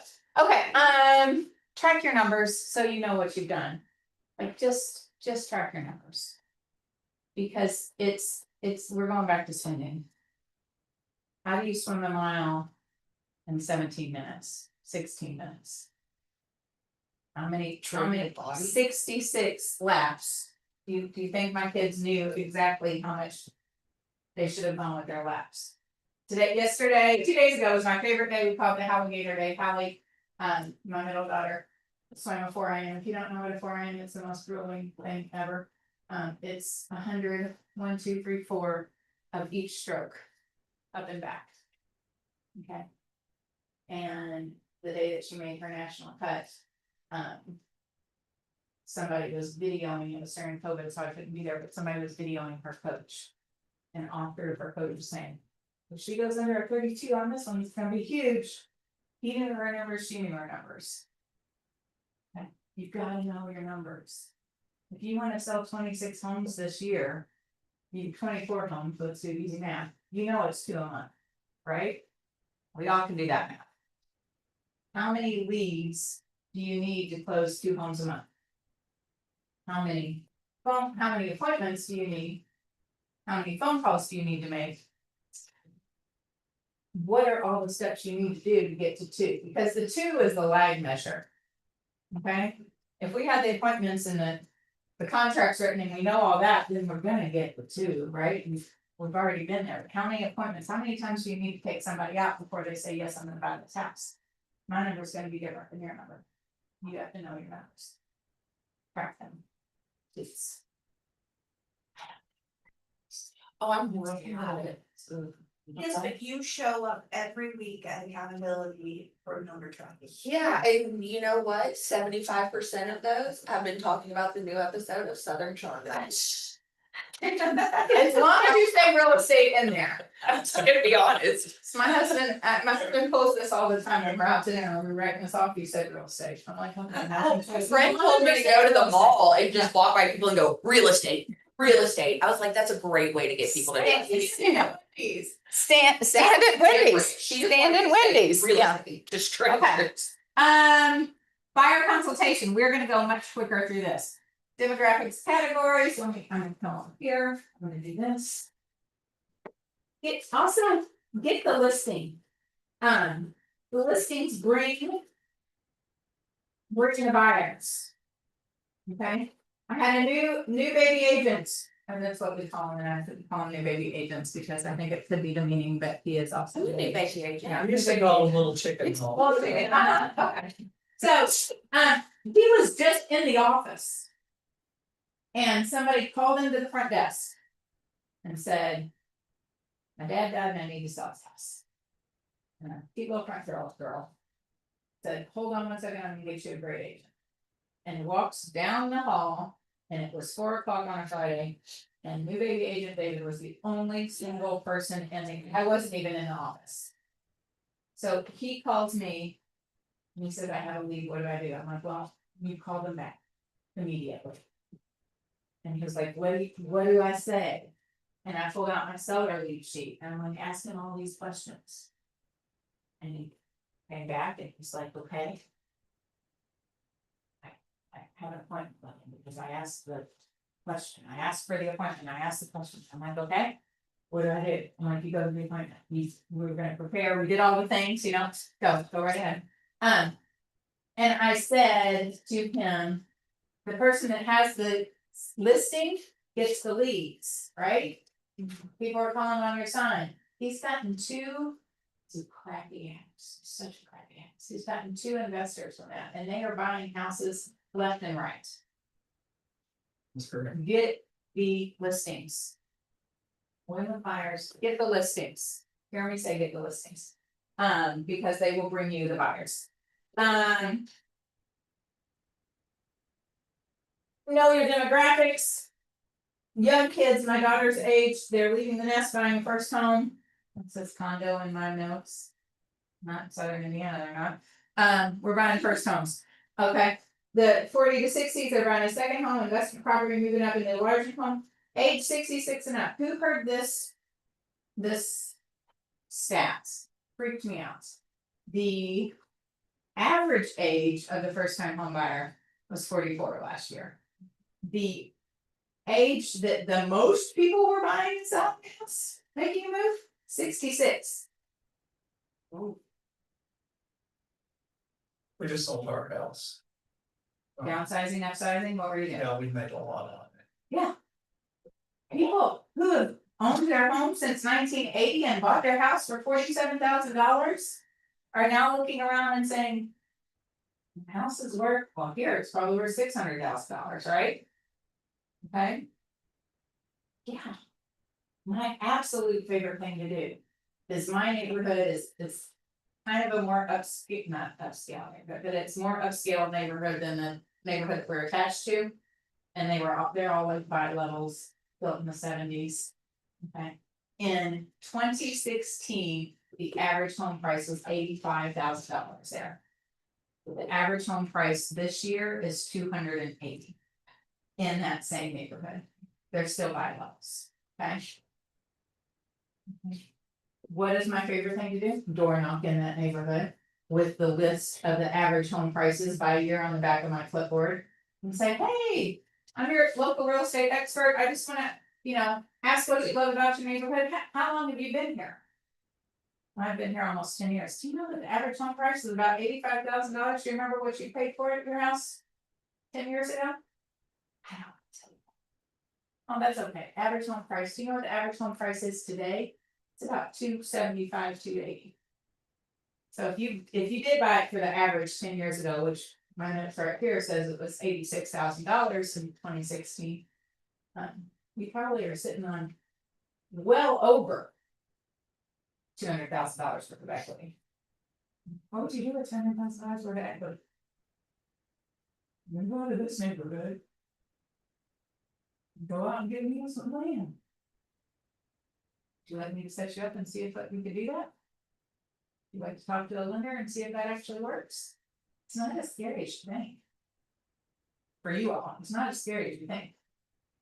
And when I give those people that piece of paper and I say, here's what the average home prices were in your neighborhood, I'd love to talk to you. If you want to know what's happening in this neighborhood, I'll set you up on my nosy neighbor thing, right? Guess what they tell their husband or their wife at the dinner table? Do you know how much this is worth? Yeah, do you know how much our house would be worth? Met this crazy lady named Amy. Okay.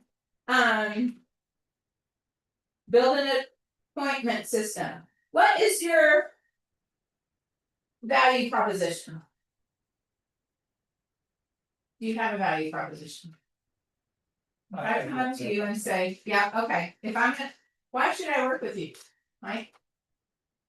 I've been in the area a long time. I've been in land development for 30 years. I have a lot of experience in the market and the area and construction. And especially farms. And there's only like 8 of us that do the farms. The same person, not very many. Okay. I'm gonna from you. Why am I coming to you? Oh, I don't know. You don't know? Okay. I was gonna ask you, it's like, as a new agent, what could you possibly say? You know, cause you don't, like Mike, I don't have 30 years experience, you know, I haven't done a lot of transactions, so. What would you say? Real estate is my passion and I love helping people realize their dreams. Yeah. And I work with a great team, because you do, of agents. And I wouldn't say, although, you know, if they know you're new, then I would say, although I'm new, I've got this great experience and I am so anxious and ready to help you realize your real estate dream. So what is it that you're looking for? Okay. Your personality will win them over. 100%. Yeah, and it's, you know, I say things like, I'm very passionate about real estate. I love people. My favorite thing is getting people into their dream home, or at least their starter home, so then we can move to the dream home next. And I know that there's great agents out there. I'm just gonna work diligently to be the greatest agent for you. I'm gonna make it a positive experience, and I'm gonna tell you every step of the way what we can do. Are you ready to get started?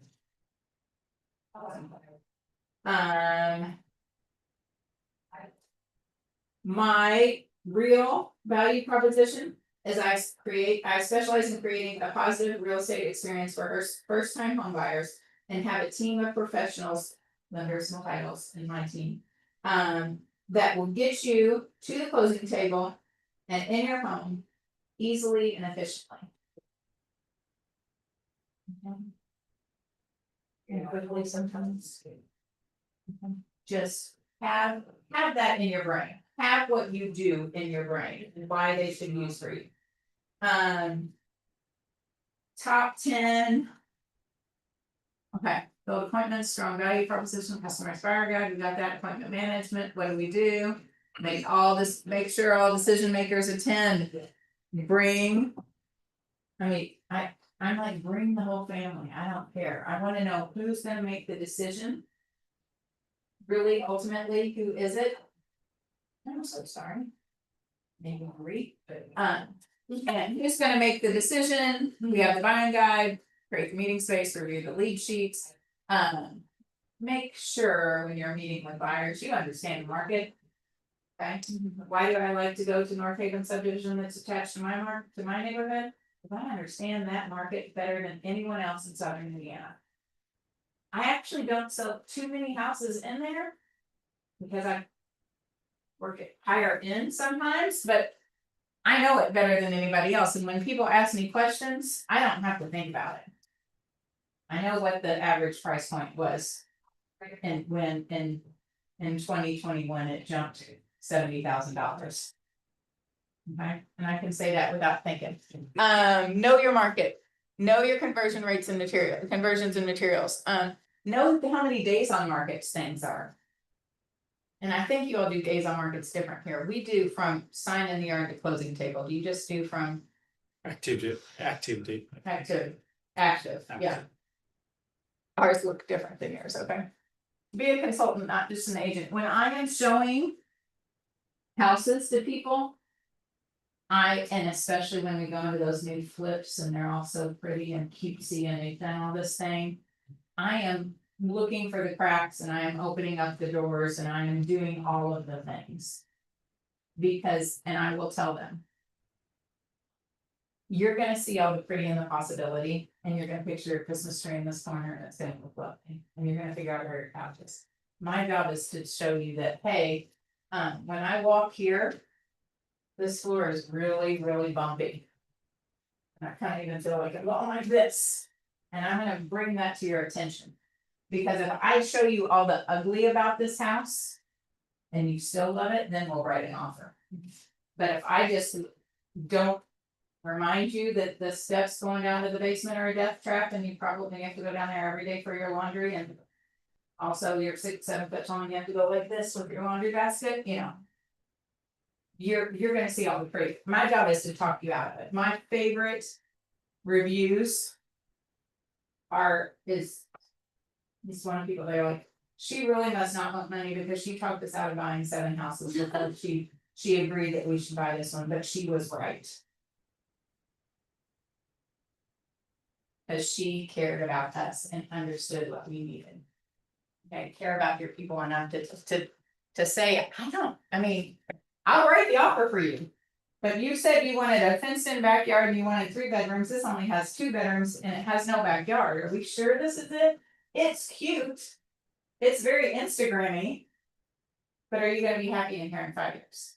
Or 2 years? Be a consultant, not just an agent. What does it mean to be a decision facilitator? There's another piece of paper that I gave you. And it says. Buyer decision making guide. What I should have put on there, on the top of it, is that 80% you love it, 10% you can fix it, 10% you're just gonna learn to live with. And this is just a guide that I've made up that I use. And just kind of figure out what is important. Okay. Does it have, I go with the needs and wants, does it have all the bedrooms and bathrooms in the location and is it in your budget? Does it have the fancy garage that you want? So, you know, that's all nice to have. It's, can you see yourself here? And especially for me, first time home buyers, I say, can you see yourself here in 3 years? I don't want 5 years. I want them to, and I tell them this. You need to stay in this house for at least 2 years. And then we're gonna move up to your next home. Because this first home that you're buying is not your forever home. If we're setting people up to buy their forever home at their first time, they're never gonna find it. Okay, we're gonna move up. We're gonna use the real estate market to our advantage and move up. Okay. I also, in that corny agents. And I even say this. I wanna sleep on it. And I say, this is my quote, literally. If I were that corny agent, I'd say. If you sleep on it, you may not be sleeping in. And then we laugh. But I kinda, I use humor, whatever. It's not even that funny, but it gets it. Would you regret losing it? Are you excited? Can you picture your holidays there? Once they start putting their Christmas tree in the house, you're done. Your job is done. All you have to ask at that point is, on scale 1 to 10, what would you rate this house? If you say an 8, we're gonna write an offer on it, right? Yeah. 8.5, baby. This is it. Let's go. Are you ready to write the offer tonight? Yes. But be prepared. And don't be afraid to ask. And also when I'm showing a house. And I carry all I still print things out because I'm an old lady and I want to have the piece of the paper, I don't just send it to them. And when I see 3 houses and they're like, I don't know, this one was a 7 and the other one was a 5, I'll just rip it up, tear it up, throw it away in the garbage can. We're only buying 1 house. Okay, and I like, this one is dead to me. Get rid of it. Okay. But this is the buyer consultation. This is what should happen in the very beginning. All of your customer experience, set, service, satisfy, surpass, and sustain. All of the S's, right?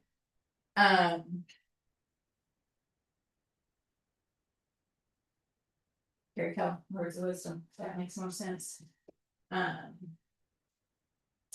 KW does offer you I think it's a 37-page buyer guide. for individual agents and teams, Where can we find that? Canva. And if you ask, Beth should be able to have it, or front desk Madison should be able to have that for you, okay, but it is in your Canva. And then you go in and you modify it a little bit, okay? But it's all the hard work's been done for you. And you take out all the palm trees and ocean pictures, and you put in some horse pictures or neighborhood pictures. People all the time are like, oh, look, they have the palm trees. I'm like, what palm trees have you seen in southern Indiana? I'm not selling palm trees. Okay.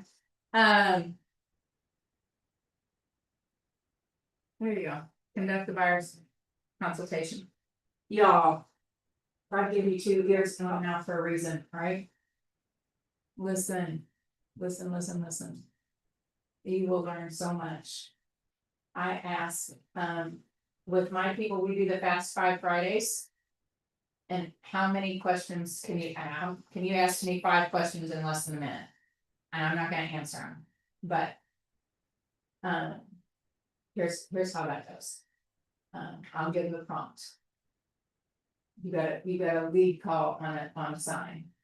Okay. What makes you interested in this house? Do you have something else to sell? Have you been pre-approved?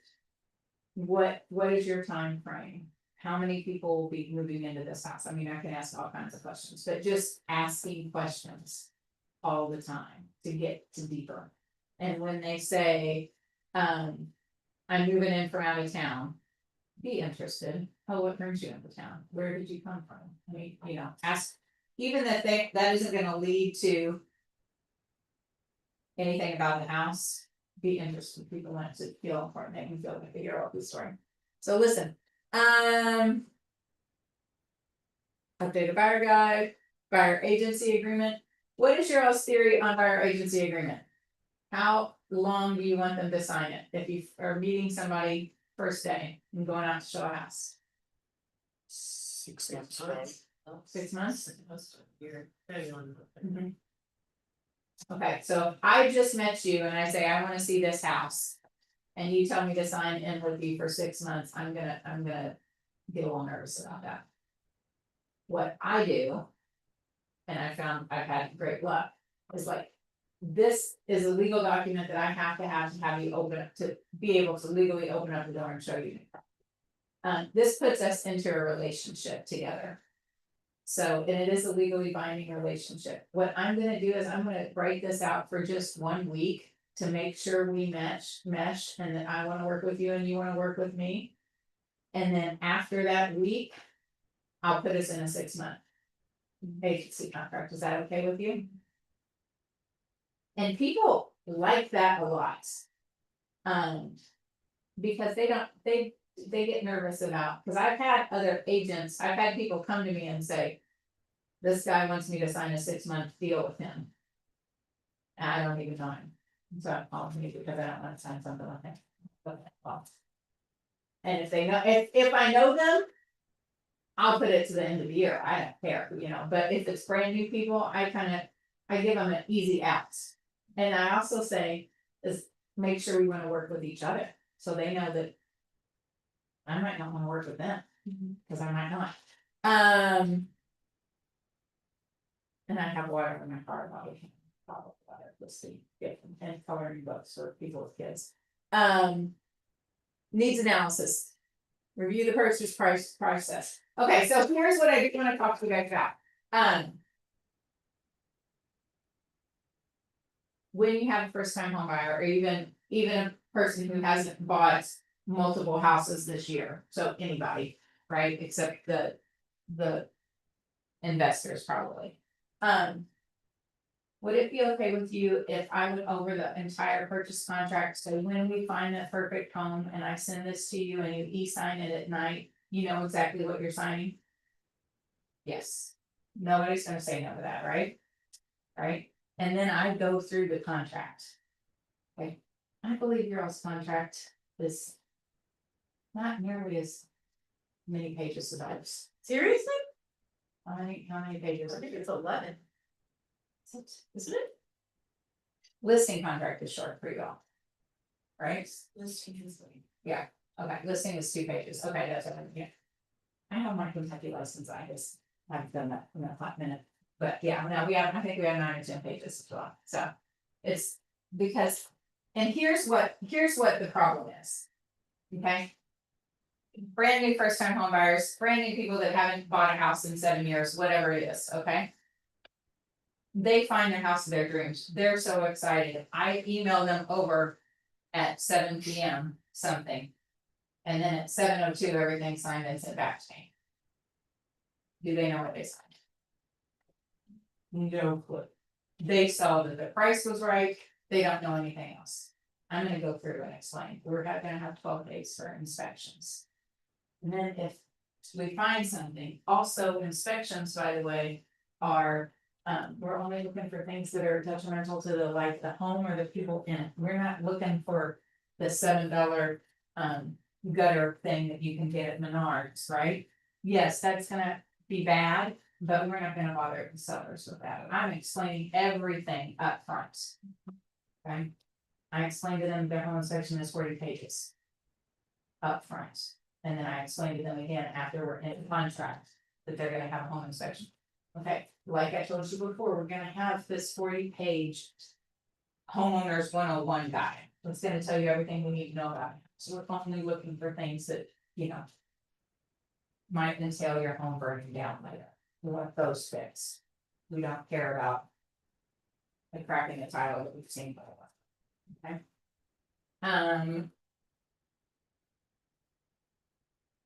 Remind the buyer the benefits of working with you, review the pre-qualifications. Voicemail, always confirm your appointments when you're meeting with them. I go ahead and send people calendar reminders too. Okay, because if it's on my calendar, then it exists, right? Share your value proposition, this is when we talk about what I bring to the table. Right now, my value proposition is that I'm working with. Pretty much the 30s and unders and buying their first time houses, I mean, that's my bread and butter right now. If they are under 40, they want to text. Communication preferences, showing home process, remind people. And I do this often, there's generally somebody living in the home that we're gonna see, okay? It is best practice to know which homes we're seeing 24 hours in advance, and I can give them 24 hours in advance notice that we're gonna be coming to their house. Okay, I understand, and especially with my great app that I've given you, that you can drive by a house and you can see it's open, and if it's vacant. And you say, hey, Amy, I just saw this house, it's vacant, then we can go see it. But generally, we need to remember that people are living lives and trying to sell their homes, and it's stressful for them too. And we don't need to give them 5 minutes notice. Because they probably have a kid and a dog and a chili on the stove or. Indian food in the stove, and the whole house smells, and they're going around with their Febreze, we don't wanna do that to them. Trial close with tie downs, how's that sound to you? Does that sound like something we can get on board with? We good? I want people to say yes. All through the process of me talking to them, so when I say sign here, they say yes. And they don't think anything about it, right? Okay. Questions, establish the next steps. I need to sell a house first. That's more than sellers. Always ask for the referral. Who else do you know? I asked that from the beginning. Okay. I asked that from the very beginning. Who else do you know that's, cause I know it's like. Once I went out and bought a white Subaru, I saw 57 white Subarus. I don't think I'd ever seen a Subaru in my whole life. I didn't think they existed in Indiana. I thought that was a Colorado. Everybody in Indiana has a Subaru. When people are buying houses, they have friends that are buying houses too. Let me help. Wouldn't it be fun if we all went out together? Okay.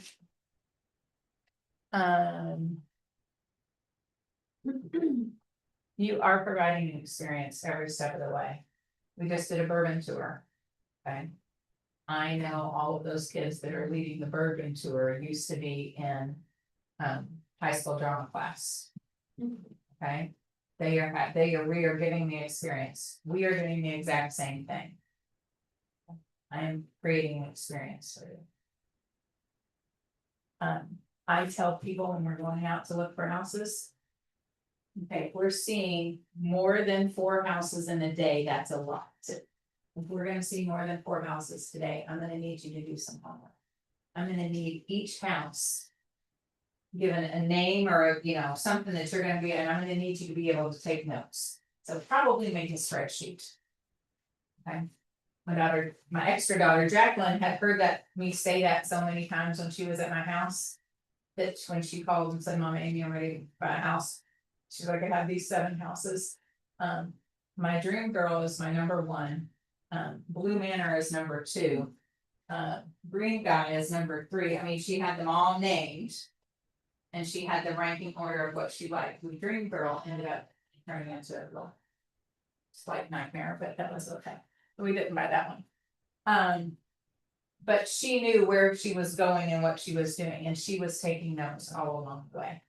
And you have to, because once your brain sees more than 4 houses, they all become one big mess of one house, and you don't know what you're seeing, and you don't remember where the yellow kitchen was. So you have to put yellow kitchen was in Green Guy. Whatever it was. Okay. Practice your conversations. Make sure you know what you're saying, because nobody wants to listen to you go, this is a great kitchen. And that's it. Like, understand why this is a great food. Oh, this has quartz, this has, granite, this has this is the gas stove, this is how you know this is this. Know and then know how to ask for appointments. Let me go through my notes real quick and see what I highlighted. Be prepared, have the humility to prepare. I've said this my whole life. Like I've sold a lot of houses, right? I've taught this class a lot of times. I had the humility to prepare for this class because every class is different, and I do it with each time first time. Be a consultant, just an agent. Be prepared, have the humility. Look at all of the information. Know which ones have gas and some are just electric and gas. And some are just electric. Know which ones are which. Do your homework. Because they want to know that. Gary Keller says, your job is not only to help people make the best decision, it's also to help them get off the fence and make a decision in the first place. How do you accomplish that? By staying in curiosity, finding out everything you can about your buyer's needs, wants, and values, then ask them to buy.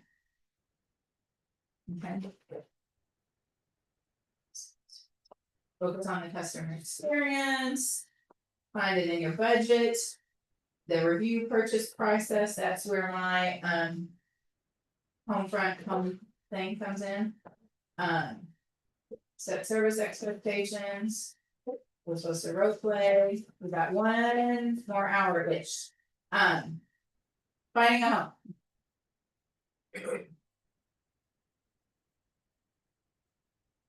Couple relocating to a new town. What do you say to them? What's the first question? Why are you here? What brings you to town? Well, my job. Oh, great. What do you do? I work at whatever the company is here. I don't know the big, whatever it is. Oh, great. Okay, so when do you have to be here? I'm just gonna ask questions about timeline and is there a relocation company involved? Have you been pre-approved? You want to get in touch with my great local lender? Can I meet you with my great local lender? That would be our great first meeting. What is it that you're looking? How many people are coming with you?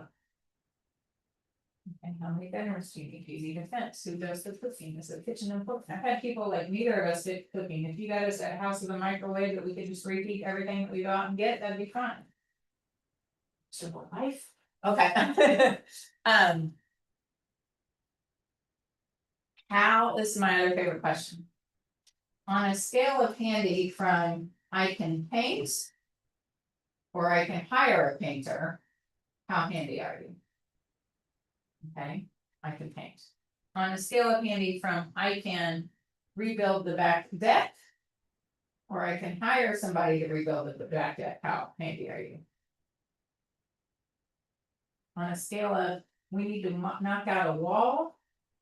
And expand a room, how handy are you? I kind of take it in baby steps. And if they start out with, I'm gonna hire a painter, I don't need to ask if they can knock out a wall. Okay? But you need to know, because when I look at a house, and how willing are you to do the work? Do you want a Clorox wipe house? Where you come in and you take your Clorox wipe and you go around the toilet seat and then you go back to playing your Xbox and sit on the couch? Or do you wanna rip up carpets? And knock down walls? Because does that change what I'm showing? 100%, right? If you tell me that you need a Clorox wipe house. I'm not showing you the house that my daughter bought, that's 100 years old, that had burgundy carpet and had 14 little rooms where we knocked out walls. Got a multi-generational buyers right now. Mhm.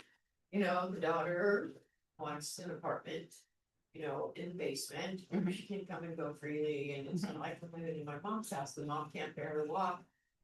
You know, yet the daughter says, look at this 2-story house, like, you know what I mean, the bedroom is literally up the stairs that the mom can't hardly drag herself, but yet, I'd like to see this. And these are people that I used to know, you know, like, worked with in past career, you know, type of thing. Not just a regular buyer, so then, when they ask to see this. How do you, what would you necessarily say, do you remind them of those basic steps? I would love to show you this, but let me ask a question, what has changed about making sure that your mom has a first floor master bedroom?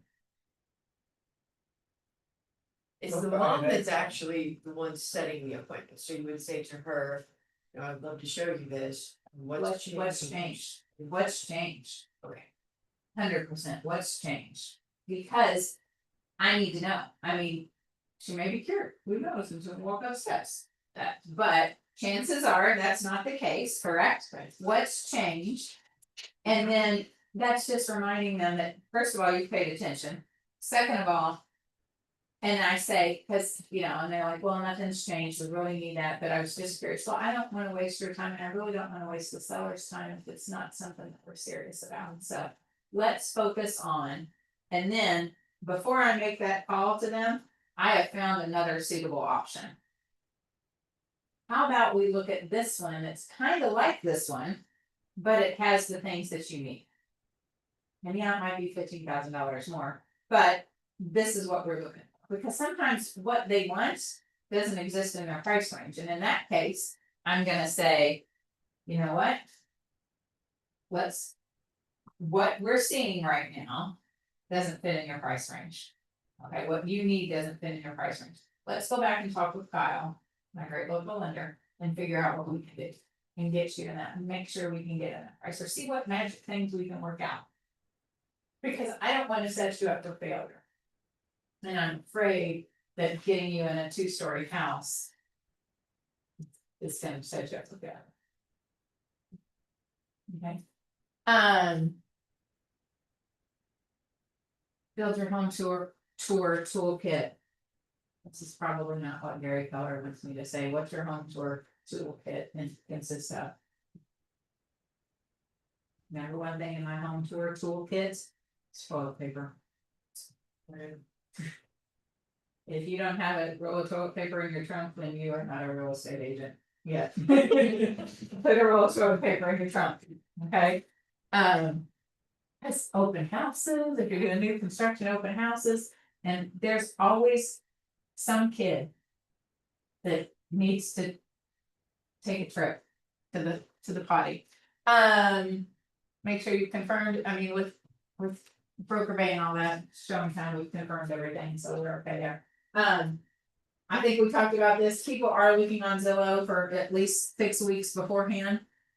Think about your safety, when you're showing houses, don't go down to the basement first. Ask people for their driver's license, do all the things to keep you safe. I probably am very lax in that because I work with a lot of people who I've known and. Yet to be ripped and murdered, so I'm thinking today's not my day, so yeah. But think about your safety and don't take that for granted. Okay, 8 tips to improve your service and sell more in less time. What are y'all's goals for this year? How many houses do you want to sell? At least one. I'm gonna I say like, I'd say 10. 10, good, okay, what about Renee? No, that's okay, 30. Let's go. Is it? Mike, how many houses do you wanna sell this year? 36, 18, let's go. 36 is my goal this year too. I like got the coach and I'm like, let's go. I did 6 this year, I'd be. Let's go. I mean, yeah. What's your average price here? Yeah. Yeah, we're so, Mine is 10 to 12. okay. I would challenge you all. Everybody can sell one. You can sell them. I promise you can. It might take you 3 months to get started. But you can still sell them. So, yeah. Okay, maintain communication with your buyer. Nobody, the buyers don't wanna call you. And say, I found houses on Zillow. Okay, even when you just set them up. Every once in a while, I'll send them, you know, the automatic houses that get sent to them. About once a week, I'm like, hey. Text them, call them, whatever, did you see this house at 123 Main Street? I think it might hit your. Cause, you know, they're getting all kinds of emails from us, yeah. When I first started, I did receive what they received, you know what I mean, the searches, and it literally almost made me Right. mine. Mhm. And so, since I've taken that off, now what they see, I have no idea. So are you going in, then you block some time to actually go back and see what the searches that they've been set? Every day I go and look at what's hitting the market today. Every single day I look at what's hitting the market today. Every single day. And I have it set up on my MLS that and it takes 5 minutes, and I have it set up on my sheet so that I'm not just seeing the one line, I'm seeing the picture and the little paragraph. And I look at that, maybe 4 days a week, but I try to do 5 days a week, I'm looking at that every day and just what's happening today in the market, and then I know. You know, and I can go through it pretty quick, cause I mean, I'm not selling anything in Austin, Indiana, go through Paoli, I'm not selling it. Like, I'm not selling $700,000 houses right now. And so I get down to my section. And I'm like, okay, who does this fit? And I'll probably only look at like 4 or 5 houses. We don't have the inventory that you have, and like, if I don't have a client in Kentucky, I'm not opening my little one so, but yeah. And then I just, every once in a while. And sometimes it's the same house for 3 people. Hey, I just wanna make sure you saw this. Now, my people that are pregnant, I'm not calling them once a week right now, because I know we're not looking for anything on it. The baby's born. You pay attention to the routes you're taking to properties. There's some skinky ways that you can get to houses, don't take those. But also be prepared, you know. I'm very open, I'm like, okay, now, we could have come this way down this really pretty street, or I could have come this back alleyway that there's some. Whatever, homeless people camp right there, I was Jacqueline in Indianapolis, we went to a house, in her backyard was this very picturesque place, that there were all these tents in there and all these homeless people, I'm like, okay, we're not even gonna go into this, because I have to put my daughter in this house. And I shouldn't do that, but I did. I always ring the doorbell if somebody's living in there. I do ring the doorbell. I don't ring it twice, but I open it up. I'm like, realtor's here. Every single time. Encourage your people to take photos. Yeah. And I also say, make sure you're opening up, because people are getting nervous. Open up all the cabinets. Open up the closet doors, because if you're gonna live here, you wanna see what's going on. Don't open up their personal wardrobes, please. Yeah, nobody needs to see their own wardrobe. Show buyers what matters to them. don't forget, I end up holding babies. If people are going back upstairs to look for things, I'm like, just let me play with this little one here and I'll go do that. Also do not put your thoughts about the property. Let them tell you first.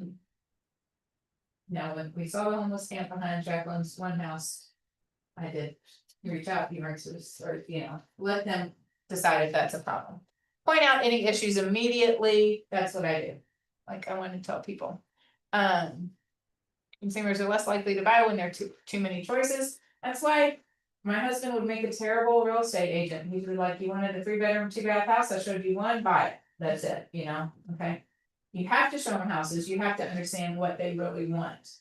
But also, once people hit an 8 out of 10, go with that. Use of affirmative words, yeah, if you're having a bad day, take it. There you go. Also, okay, wait, I'm going back. First aid kit, flashlight, tape measure. If you don't have laser measures, does everybody have one of those? Yeah.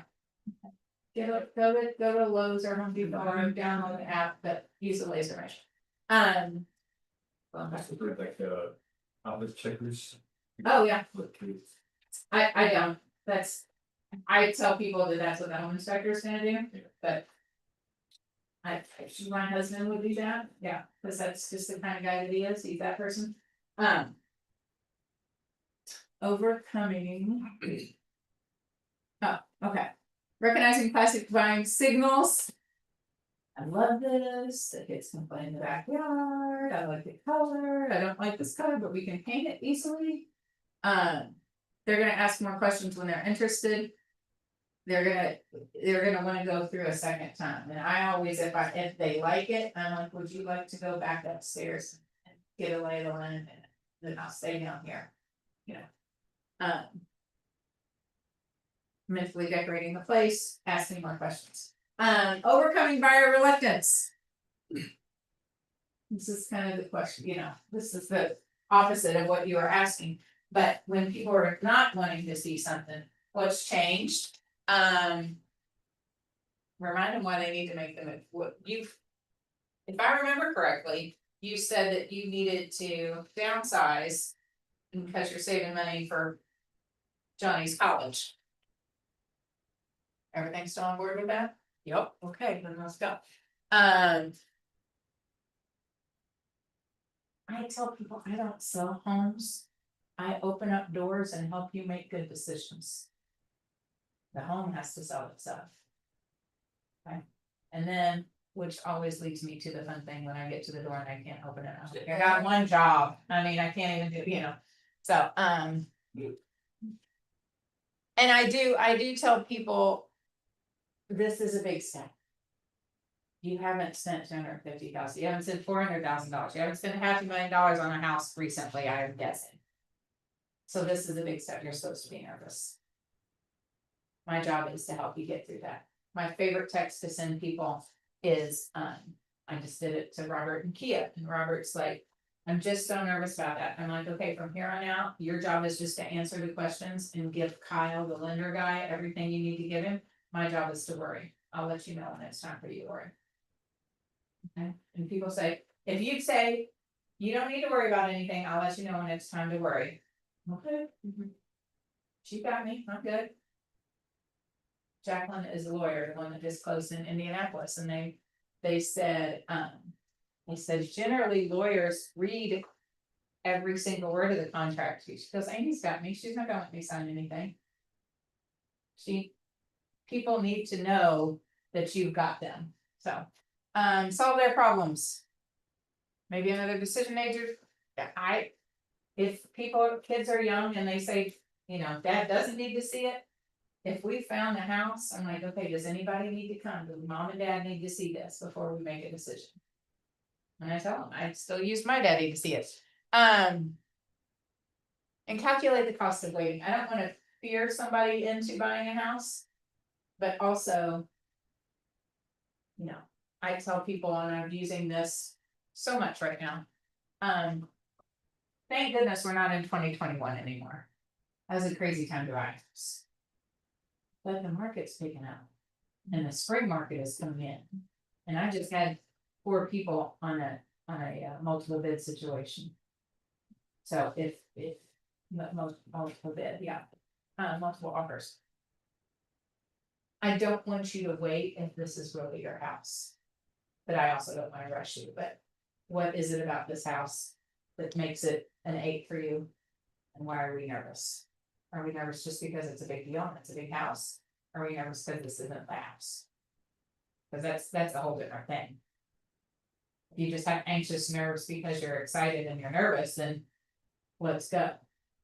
You're anxious because you really want a basement because you're afraid of tornadoes and this doesn't have a basement, then that's probably something that you're gonna regret all the time. So let's find a house with a basement.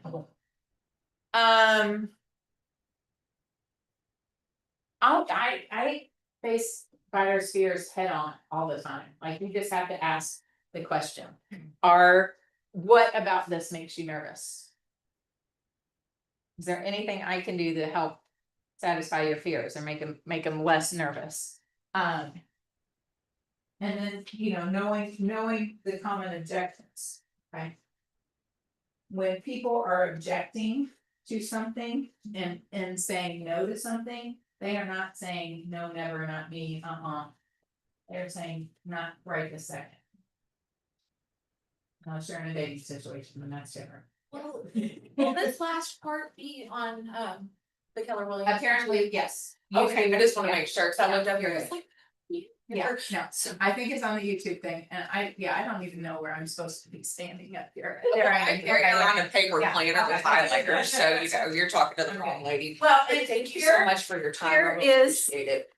Here is me, if you ever need to call me or ask me questions, but Beth had me. But I'll give you all these, so I'm giving everybody them right now, and there, and there, hope I wrote enough, okay, good. Yeah, this has been one, oh, that'd be one of mine, it's like. Oh, thank you, thank you. Okay, address your buyer's fears. But again, keep the emotion out of it. Keep the emotion out of it, okay? Keep your cool, stay in curiosity. Common objections, the buyer wants to see more houses. Tell me what is it that this house is missing that you wanna go see 7 more houses? And what is it that we're looking for? I ask people all the time, what is your current living situation? And I assume you want better than you're currently living in, correct? Okay, that's an easy question, is this better than what you're currently living in? And what about this doesn't makes you nervous to pull the trigger?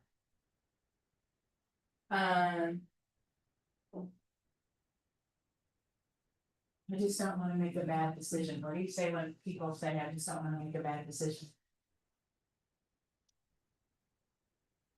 I have one answer, always, that's my favorite. But what might be?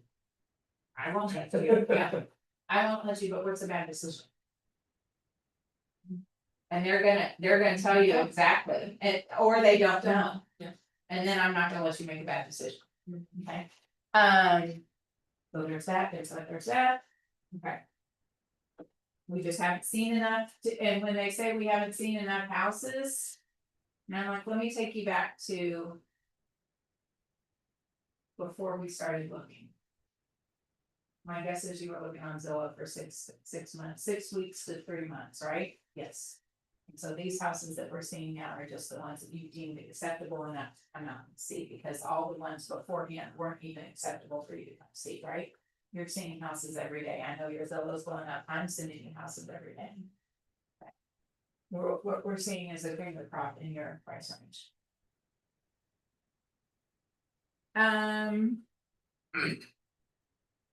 This is all the, yeah. We're doing good, we got about half an hour more. We say this all the time. And we tease in the office. I'm going out to show homes, no to sell homes, do a contract.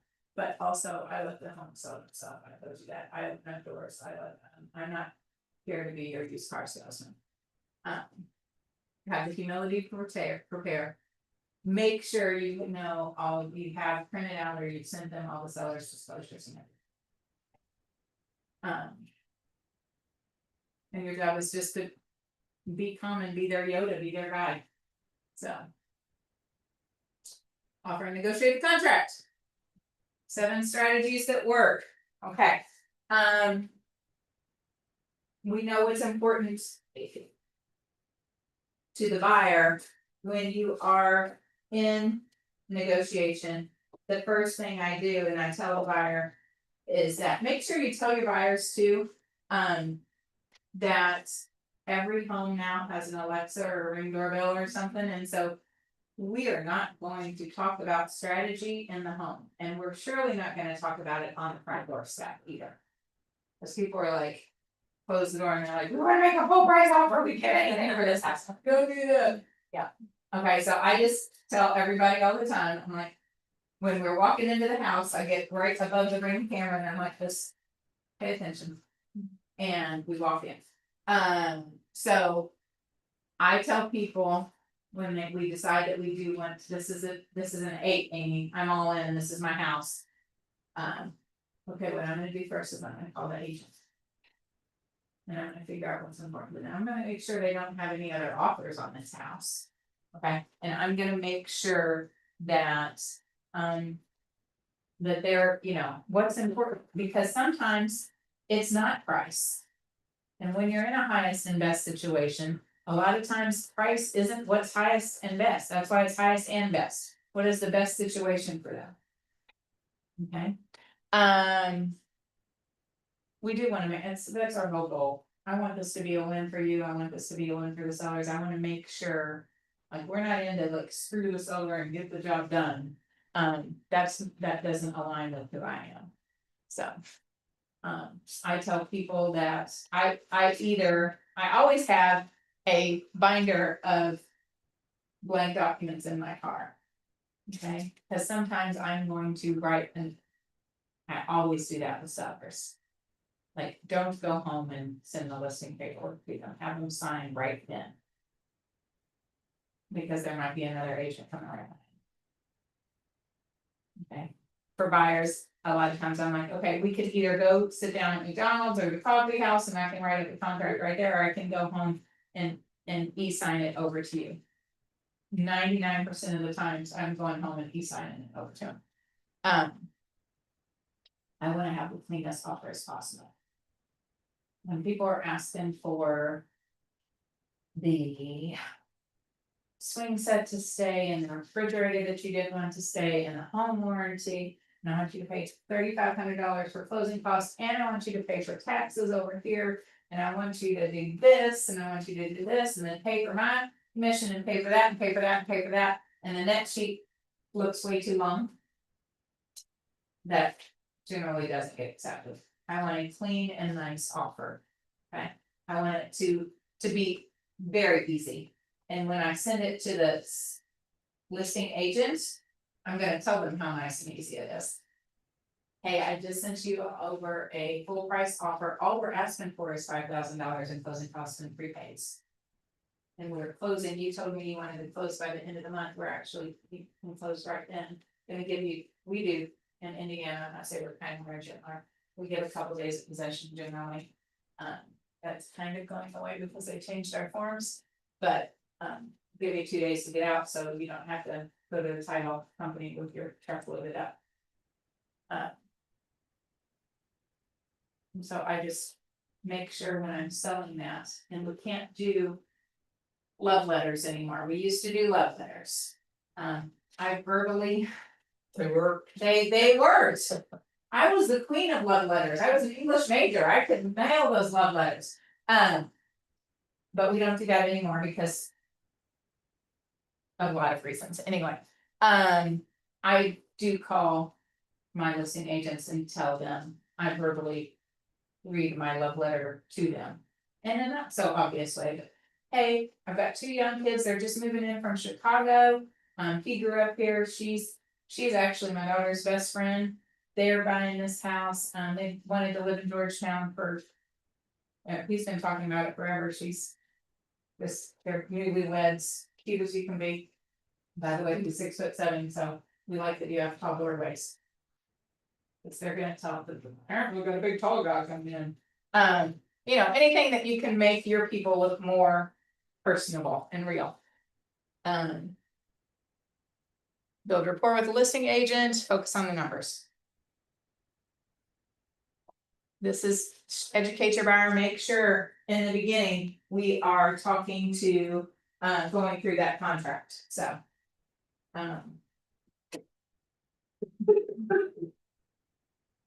When you are talking to the agents.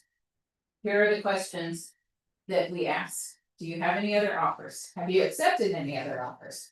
Are you expecting any other offers?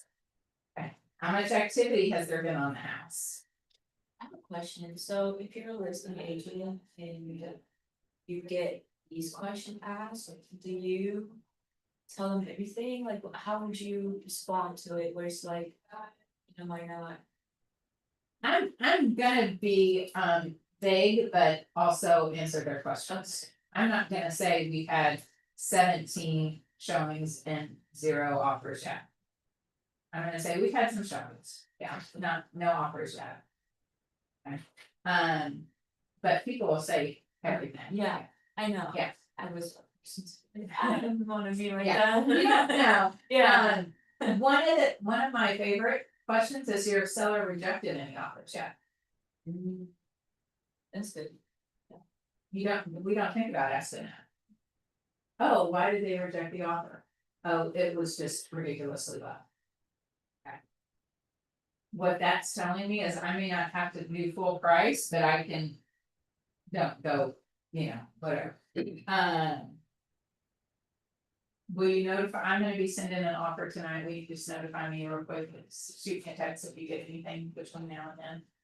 But I think what, it tells you a lot when you ask, has your seller, I mean, if they say no, they haven't received any offers, I'll say, oh, so they haven't rejected any other offers, so you've gotten nothing. And sometimes they're like, well, we got one and it was a low ball. I'm like, okay, well, that makes sense. And then sometimes if I'm feeling very fancy, I'll say, how low was the low ball? And sometimes they'll tell me. I'm like, okay. I wouldn't, don't tell them how low the low ball was, just tell them, yeah, we rejected an offer because it was ridiculously low. And then they say, well, how low? You know, I'm not gonna tell you that. I'm not gonna tell you that. People and I've had trouble, because I'm new. Yeah. It's like people will ask you like, they'll fish for info. Oh.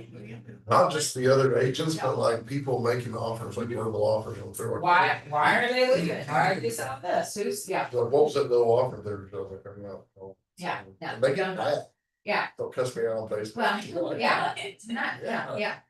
I'm so sorry. I just, so the house that Jess didn't get this week, yesterday. Brand new stinking agent, first time listing, didn't know, I'm like, maybe you need to come to our own or we teach you how to do things, because you don't know what you're doing, you're making this up as you're going along. And I asked him, I'm like, okay, can you share with me? Why we didn't get the multiple bid, why we didn't win it? I said, because I've been in this for a long time, and I like to do my homework, and I like to know, because it's gonna help going forward. Why didn't we win multiple bid? And usually they will tell you, and she's like, I don't think I can tell you that. I'm like, you can. I mean, all you have to say is they waived inspections and, or whatever it was, but, explain to your buyers that I'm gonna present the offer. And here, I'm gonna email, you're gonna sign it, it's automatically gonna be emailed over to the listing agent. They are supposed to immediately, time is of the essence, send that to their seller. We've given them until tomorrow night at 5 p.m. I like to give 24 hours. If I'm not gonna give 24 hours, I call the agent and I say, my people are very excited. Would it be okay if we ask for an 8 p.m. by tonight response? And they'll either say, sure, we can make that work, or that's pushing it a little bit. Would it be okay if that's pushing it, would it be okay if we had a 9 a.m. response time tomorrow? And just see, you know, because it's ask for permission. And I explained to the buyer exactly what's gonna happen, how they're gonna do it. And then if the people aren't responding, I am blowing them up. And I'm also copying, screenshotting that I'm blowing them up. And giving that to my buyers so they know that I'm doing my work. And then I'm working for them. How many times do you negotiate for a contract? Brand new, how many times do you negotiate for a contract? Any guesses? Steve, negotiate. When do you negotiate in a contract? When? So we negotiate when we write the contract. We negotiate during the inspections. We may negotiate during the appraisal if we need to. Or if something comes up with the appraisal, we like, okay, well, I'm needing you to put this hanger on it. Okay. So there's 3 big major points of negotiation. And with every contract. And I make sure every buyer understands that there's 3 points of negotiation. We may have to negotiate this house 3 different times. Once we get the price, we should be good. As long as the inspection comes back, and again, we're only asking for things that are gonna affect the life of the house or the people in it. And then, worst case scenario, it doesn't happen often, but sometimes the appraisal is just a little wonky and we may have to negotiate then. And then I explain if the appraisal is high or low, and how is that difference? Okay, if we buy it at $250 and the appraisal comes in at $260. We're solid, you just made $10,000, if it comes in at $240. We may have to renegotiate. Cause the bank's not gonna loan you any more money than what the appraiser says, and regular people out of the wild sometimes don't understand that, and so your job is to kind of dumb things down for them. Explain it to them. Okay? And negotiation strategies.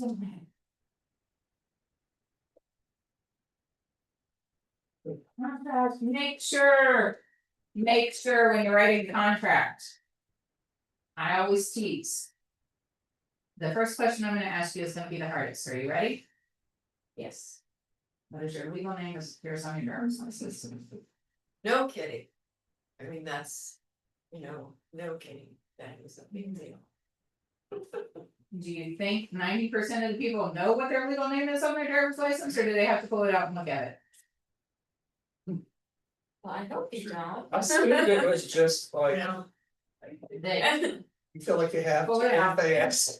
They pull it out and they look. I don't know if I'm Robert J or Robert John. I don't know. Let me look. This is a funny story, so I'll tell you quick.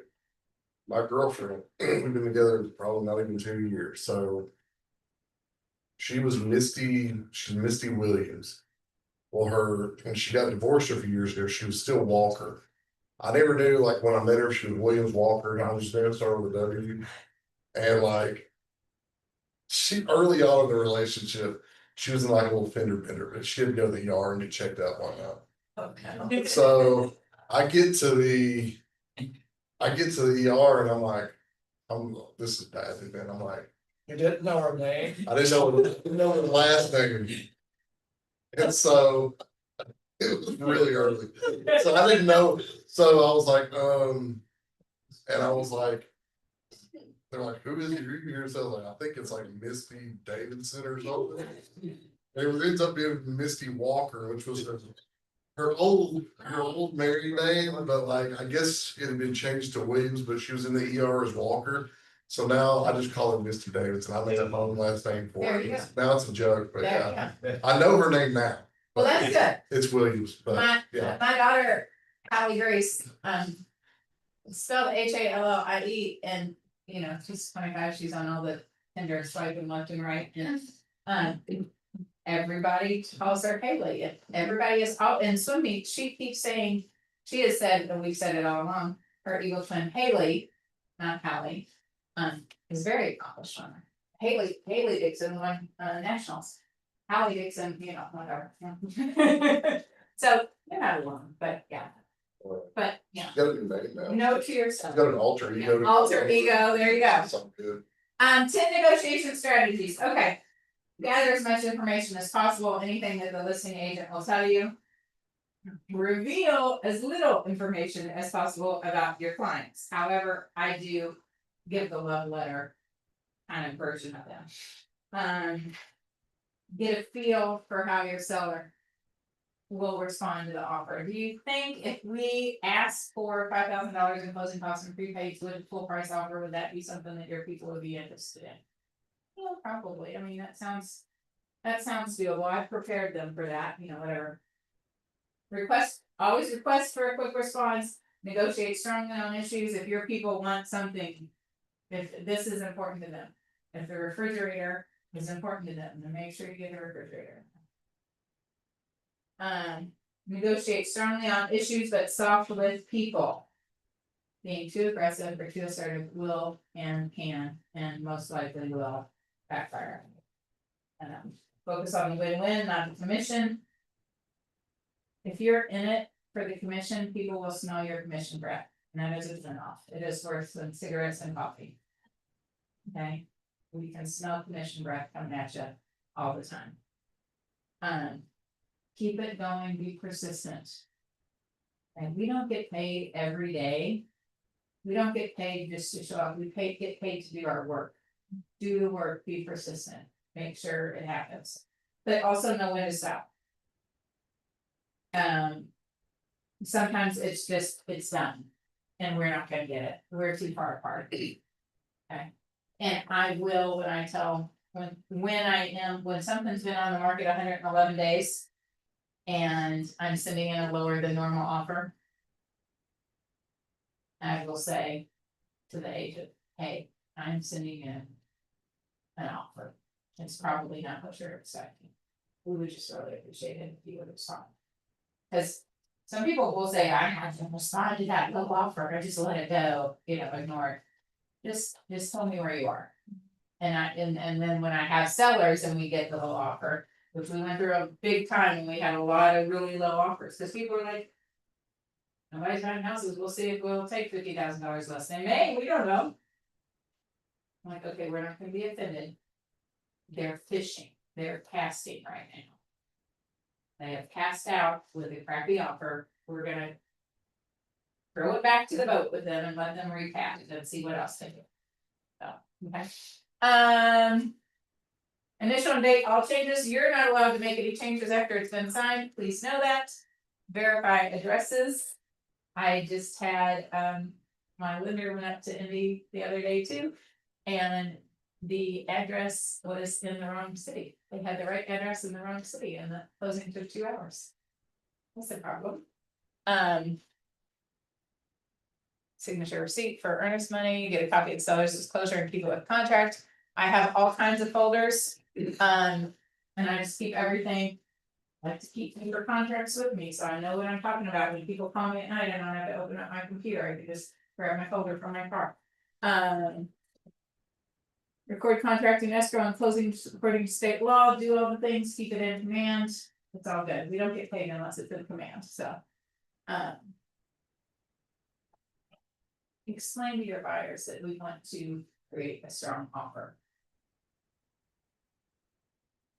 Sometimes people have in their mind that they can offer a crappy price, and then they'll come back here, and then we'll meet in the middle and everything will be fine.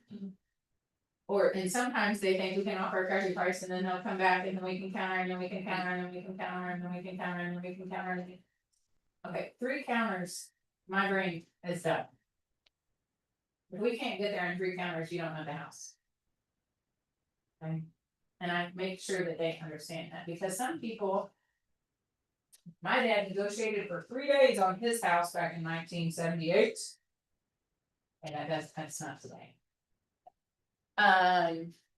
Negotiate any and all issues that arise when something happens. Y'all, when something happens. Don't sit on it. Don't ignore it. There's something wrong with the loan. There's a storm hit the house and shingles fell off. Let's get this going quickly, okay? Win-win. What do we think about that? I have talked so much today. Anything? Okay. No ahas. Contracted close. Look, we're so close.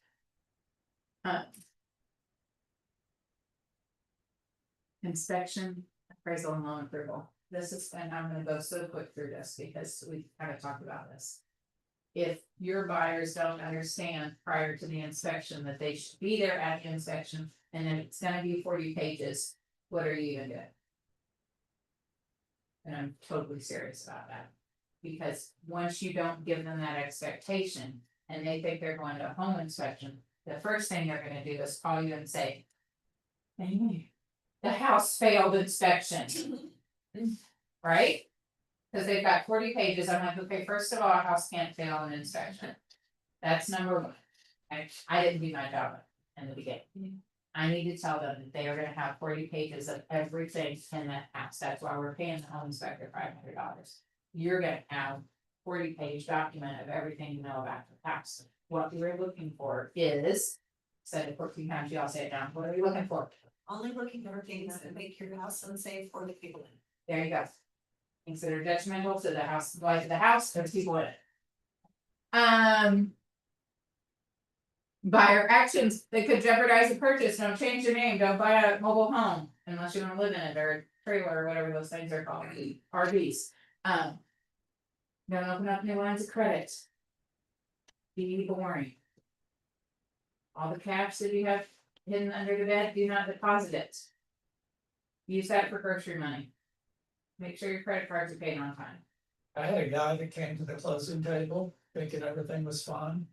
And he had financed a $48,000 boat, and his wife had no idea. And she's sitting at the table and it didn't go. Did not say that. I had people that 2 weeks before closing went to South Carolina, I'll never forget this. And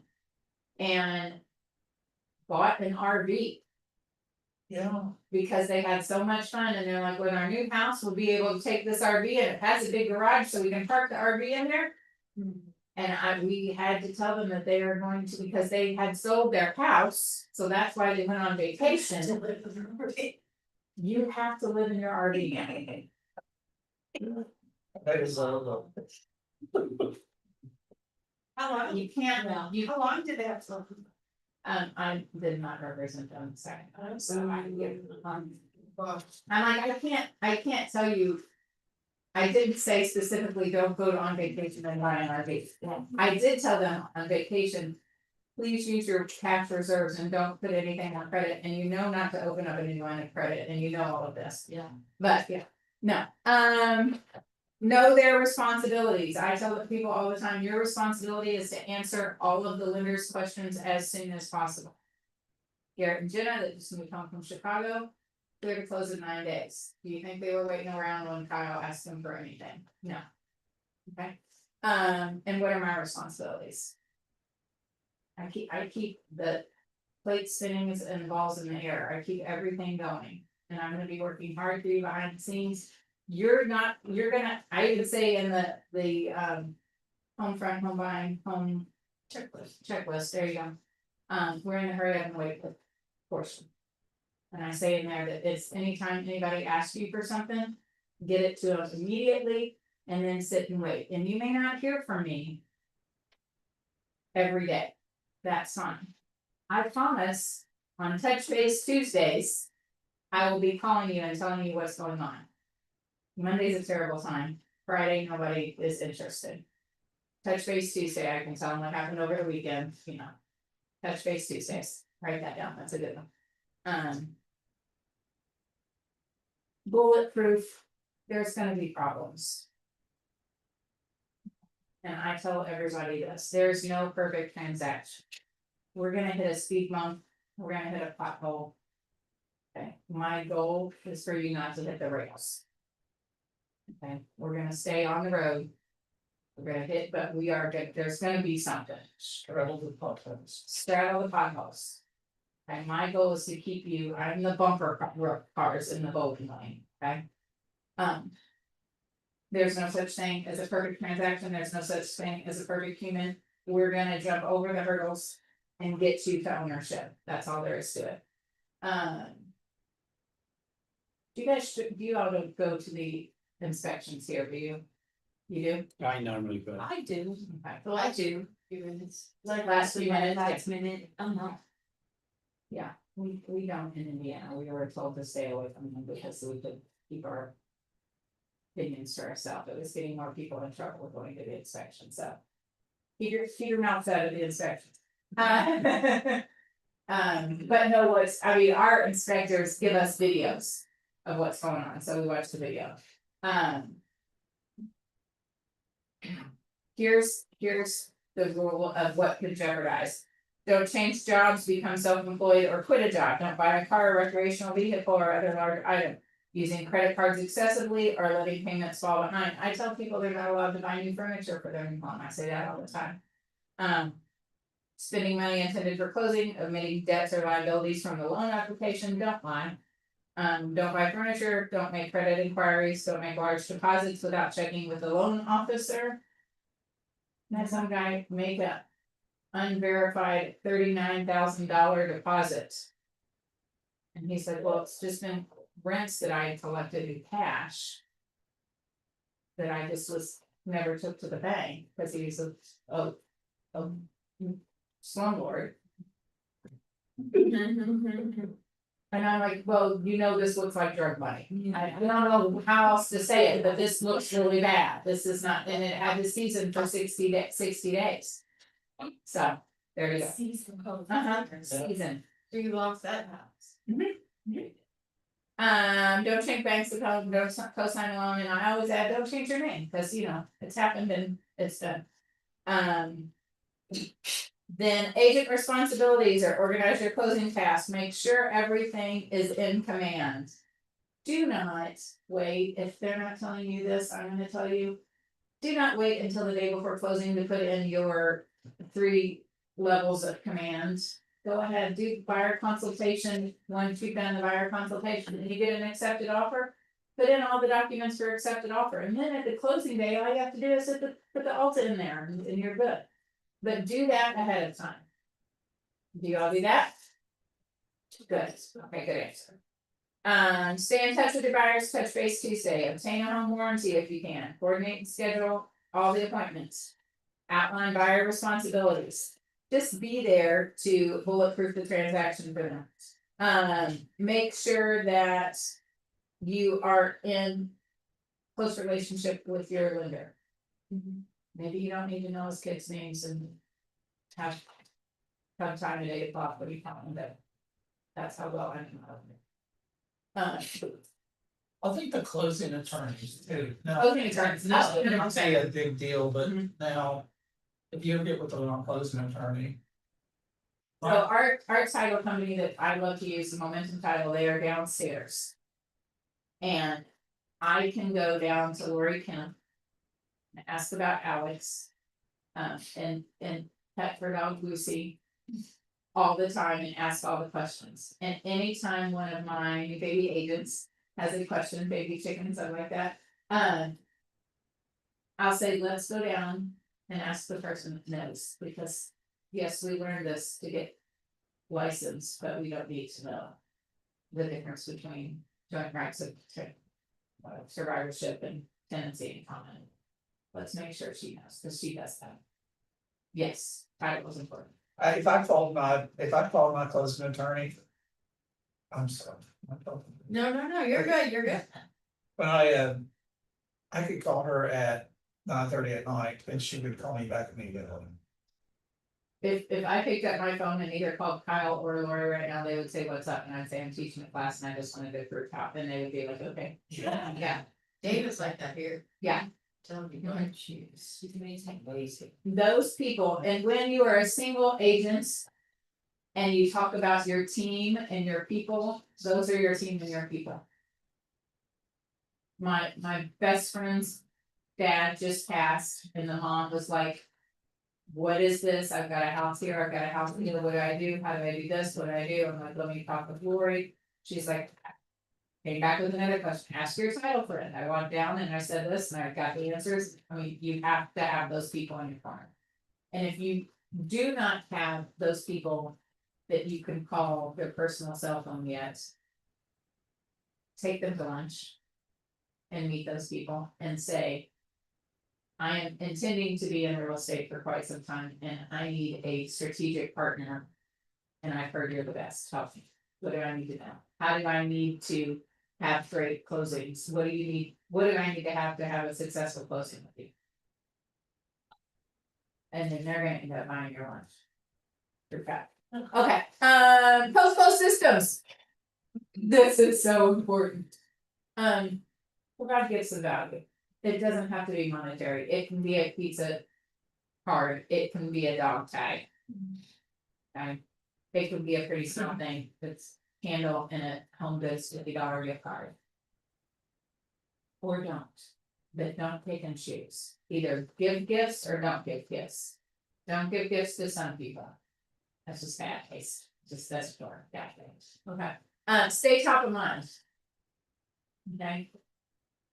Indiana, we do Texas really weird, so I have to call everybody, at the beginning of the year, I send everybody back there all to their closing settlement statement. I send birthday cards. The best birthday card, and I need to do it because I ran out. I go get a bunch of $1 lottery tickets and put a $1 lottery ticket in their birthday card. And do you know what the difference between a $1 lottery ticket birthday card is and just a regular birthday card that says happy birthday, Amy? These people call me and say, well, I didn't win anything. Or I won $5. They respond. These people are like, that's a birthday card, thanks, whatever, right? These people call me. And then I get a conversation and then they're like, how you doing? I didn't win anything. Great. Maybe next time. Well, maybe next year's your year. But they will respond when you send a $1 birthday card. Stay top of mind. Keep doing that. This is so important. Give the 1 year home anniversary. Call 6 months after and say, hey, this is your 6 month anniversary. Are you unboxed? Is there anything I can do?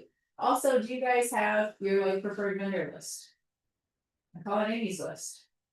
Also, at closing, I'm gonna go ahead and text you Amy's vendor list. It's everybody that we've used on this house and everybody else that you may use, the guy that snow blow your driveway. When your plumbing breaks at some point down the line, call me. I've got all kinds of people to help you. Don't just go look at, really no. Call me, I got you. You should have a chimney cleaning person, insurance person, interior decorating, landscaping, pest control, carpet cleaning, deck installation, inspectors, roofers, security system, window treatment, fencing, home warranty people, house cleaning, electrical, locksmith, flooring, movers, handymen, painters, plumbers, contractors, HVAC people. My HVAC guy, Mitch Craig, heating and cooling. When you pull him up on my phone, I have about 25 people in my notes section that I sent to him and I stopped writing in because I sent him so much. And when my HVAC went out, guess he got a really good discount. He did it for cost because I sent him over and over. And then when I say, call my guy Mitch Craig, tell me the guy that answers the phone at Mitch Craig knows me. And when I call him, and I will call him a lot, I'm like, hey, I need you guys, the home inspection came up and the HVAC looks a little cranky, can you come out here and just look at it? Absolutely, Amy, where do you want me to be? I mean, boom, boom, boom, and then my people know. And it worked out really well for me. And I got an HVAC at cost, let's go. I'm sure it wasn't at cost, but he told me it wasn't, it made me feel good. And then ask people to do surveys for you, get pictures, post the picture. I'm not a big, I love my realtor post, the signs that you do in closing. I want it to be about them. I'm getting ready to do a social media post because I've had 3 kids who are 27 buying houses in the last week and a half. And I'm gonna write a whole little thing about my 7-year-old should be buying houses. Because each of them are paying considerably less than they were in rents. Okay. And now they've got houses. And I was the person, I'll be a little bit of a hero, but I'm gonna put the spotlight on them.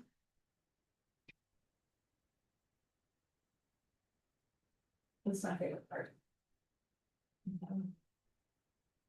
Everybody loves to be thanked and to know that you're grateful for it. And if you've taken bold, if you haven't, you should when it comes up. They used to do the bold calls, the gratitude calls, and my best friend who unfortunately passed away from ovarian cancer. Not ovarian.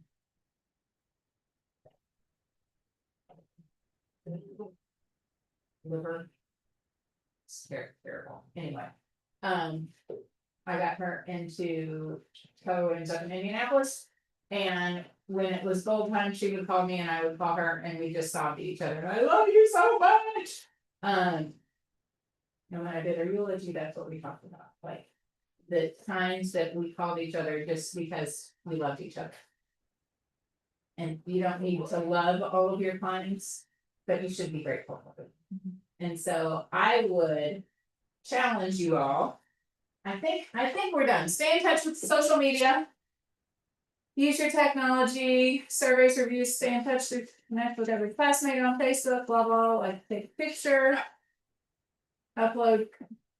Put this on social, take a picture of everybody here and say, look, I just had this great class with Amy, she was awesome, whatever. But just see what people, I just spent 3 hours today learning how to work better with buyers. Who do you know that's looking to buy a house? How can I help you? Put it out on social media. But my challenge to you would be to before you leave, call somebody that you love and adore and or just like a lot and say, I think you're awesome. I was just thinking about you today and I think you're awesome. The end. It makes you smile as much as it makes other people smile. And especially when you drive past people's houses after you've sold them a house and you're like, hey, I just drove by your house. I really like those pink begonias that you have out in front. It looks really good. I just want you to know that I was thought about you and smiling when I thought about you. Have a great day. All that kind of stuff matters more than anything else, I think. So, close the file, blah, blah, blah, blah, blah. Pause and action, putting it all together. That's it. Write your own version, my future. Oh, we're supposed to go back and do that whole thing. Like, what are you gonna commit to do? That we did in the front. I currently do the following. What are you gonna commit to do? Now, after 3 whole hours with Amy, that's a lot. Sorry. After 3 hours with Amy, what are you gonna commit to do different than you did this morning? Unlock and really 3 hours? Maybe an hour. Maybe an hour. Okay, I'll take an hour. I'll take an hour. This week. I will take an hour. Okay, what are you gonna do different in your 7th day of real estate? Well, yeah, I mean. I have to really practice with a lot of this stuff, so. For me, it's just. Taking it all that you said today. Putting This is a fire hose worth of stuff. I mean, I'm giving you a hose in the face, honestly. It'll be okay. It'll be okay. Yeah, I know. We're gonna put hands, yeah. Yeah, Yeah, you're with that, right? Yes. Yeah. I'm in a good place. I feel like I'm in a really good place and definitely everything that you went today. Just figure out what you can do. Your biggest challenge, I would say, as brand new agent, is to get your database cleaned up. 5 pieces of information: name, address, phone number, email, and birthday. And call everybody and say, hey, I'm new to real estate. You're in my database. I just want to make sure I have everything correctly. I'm not gonna bombard you or anything, but would you at least be interested in know what the homes in your neighborhood are going for? And that's the problem with that I had is like. How do I call these people? It's like, hey, that's all this information. But I'm not gonna bug you. But that's. House family. You know these people, right? I know, but. Or We got good beat. you don't know. I'm not coming over to your house on Saturday night. For How long have you been an agent? How long? This is like since I'm so. Set up my license. Well, it will get easier. So like, That's- if Sorry. No, it's fine. Just to get to that point. There's a script, yeah, there is a script. In Ignite, Beth has the book, and then on the very first day, there's a script that it teaches you, like, hey, I'm new, and you just read it, and it helps you know what to. And don't feel weird, they don't know that you're reading a script, unless you read it like this. If you do feel weird, most people do. Yeah, For a while. yeah, you're gonna feel weird, it's, yeah. Yeah. But there's steps for everything, like they will tell you what to say, all the things. You're trying to help them if they are gonna do a transaction or something. They won't let you go. Yeah, no, we were just talking about, how do you, make that first phone call and get all that information, and I said, that's, as the scripts. Yeah, That's me, hi, yeah, yeah, there you go. Happy to share. Did you all have a great class? Before they leave, they have to. You guys have to leave her a survey. Yeah, where's the new art of it? I don't know. For the survey. Oh, It's on here. hey, I'm gonna, Yeah. let's do Is it. it- Hey, is it everybody when I have say your go on? phone. KWEval.com. There's a slide for it. Oh, there you go. Okay, hi. There we go. She Please see needs, this. she needs your Yeah. full Share what you made. support and participation. So, Yeah. I'm like, okay, where is the survey? That I've we gotta can go. get her training status. We're in Ohio Valley, right? Yeah. I would be So is that- in DIXON. Easy for that Bentley thing right Fire. there. No, when that. What is the course name? Win with buyers. Continue to destination. And I'll come teach for you guys too. I mean, that way, Yeah. you don't have to feel like you have to drive your. She practiced on Lexington, she's teaching this in Southern Indiana next week, you guys Oh, will be guinea pigs. Guinea pigs. I think that my biggest takeaway is the fancy folders, those are good. They are, the uniform folders are amazing. Amy Dixon, DIXON. If she's not, I'm not gonna be in there. just go to the very bottom and it says instructor. AMY. Instructor, all the way to the bottom and type her name in. AMY. so are you like central Kentucky or what? Ohio Valley. Ohio Valley. Okay, that's way off. I don't see you. No. You have to You go have to to go the all the way Ohio to the Valley bottom. region, you live Yeah. in the Ohio Valley. Everything is down at the bottom. We live in Yeah. central I'm Kentucky. not in there. It's. Scroll all the way to the Okay. bottom and Start your then name. type. What's the name? Where's that side? Biggie, I was so happy to see you. Happy to see you too. Yeah, What is the name of the force? Sorry. Went with fire. And you also do win with sellers. we have a win with some. You too. It's coming later in the year. What month is that? I feel like this summer sometimes. I don't remember which one. One KW course a month is all we can digest. It's a lot for everyone's grades. This was a, yeah. It's way down there. Yeah, yeah, you just, Yeah. everything about me is all the way at the bottom, I'm like, one of those probably against. Inspector's name is. What was your biggest takeaways, guys, What'd you learn? other than unicorn holders? Check every day, see what is coming from the market, right? I've been doing it for my buyers, I've been just really, like, getting good at stuff. But it's. Like auto prospecting searches? No, maybe do She's not doing it. Crazy. I'm So, probably you yourself know, on the auto prospecting. Tired. I met an agent like last week that was like, I don't do any of that, I personally go every day and search for, I did for like 5 months because nobody told me that, and I'm like, wait a minute, did it air drop? I'm No, trying to see. all the way, you have to go and have the third agent, yeah, instructor, not me, yeah, so now you just get me, they want to be an agent, or like. Yeah. Okay. Are you happy? I gotta get So so we know what happened. Maybe. Boo.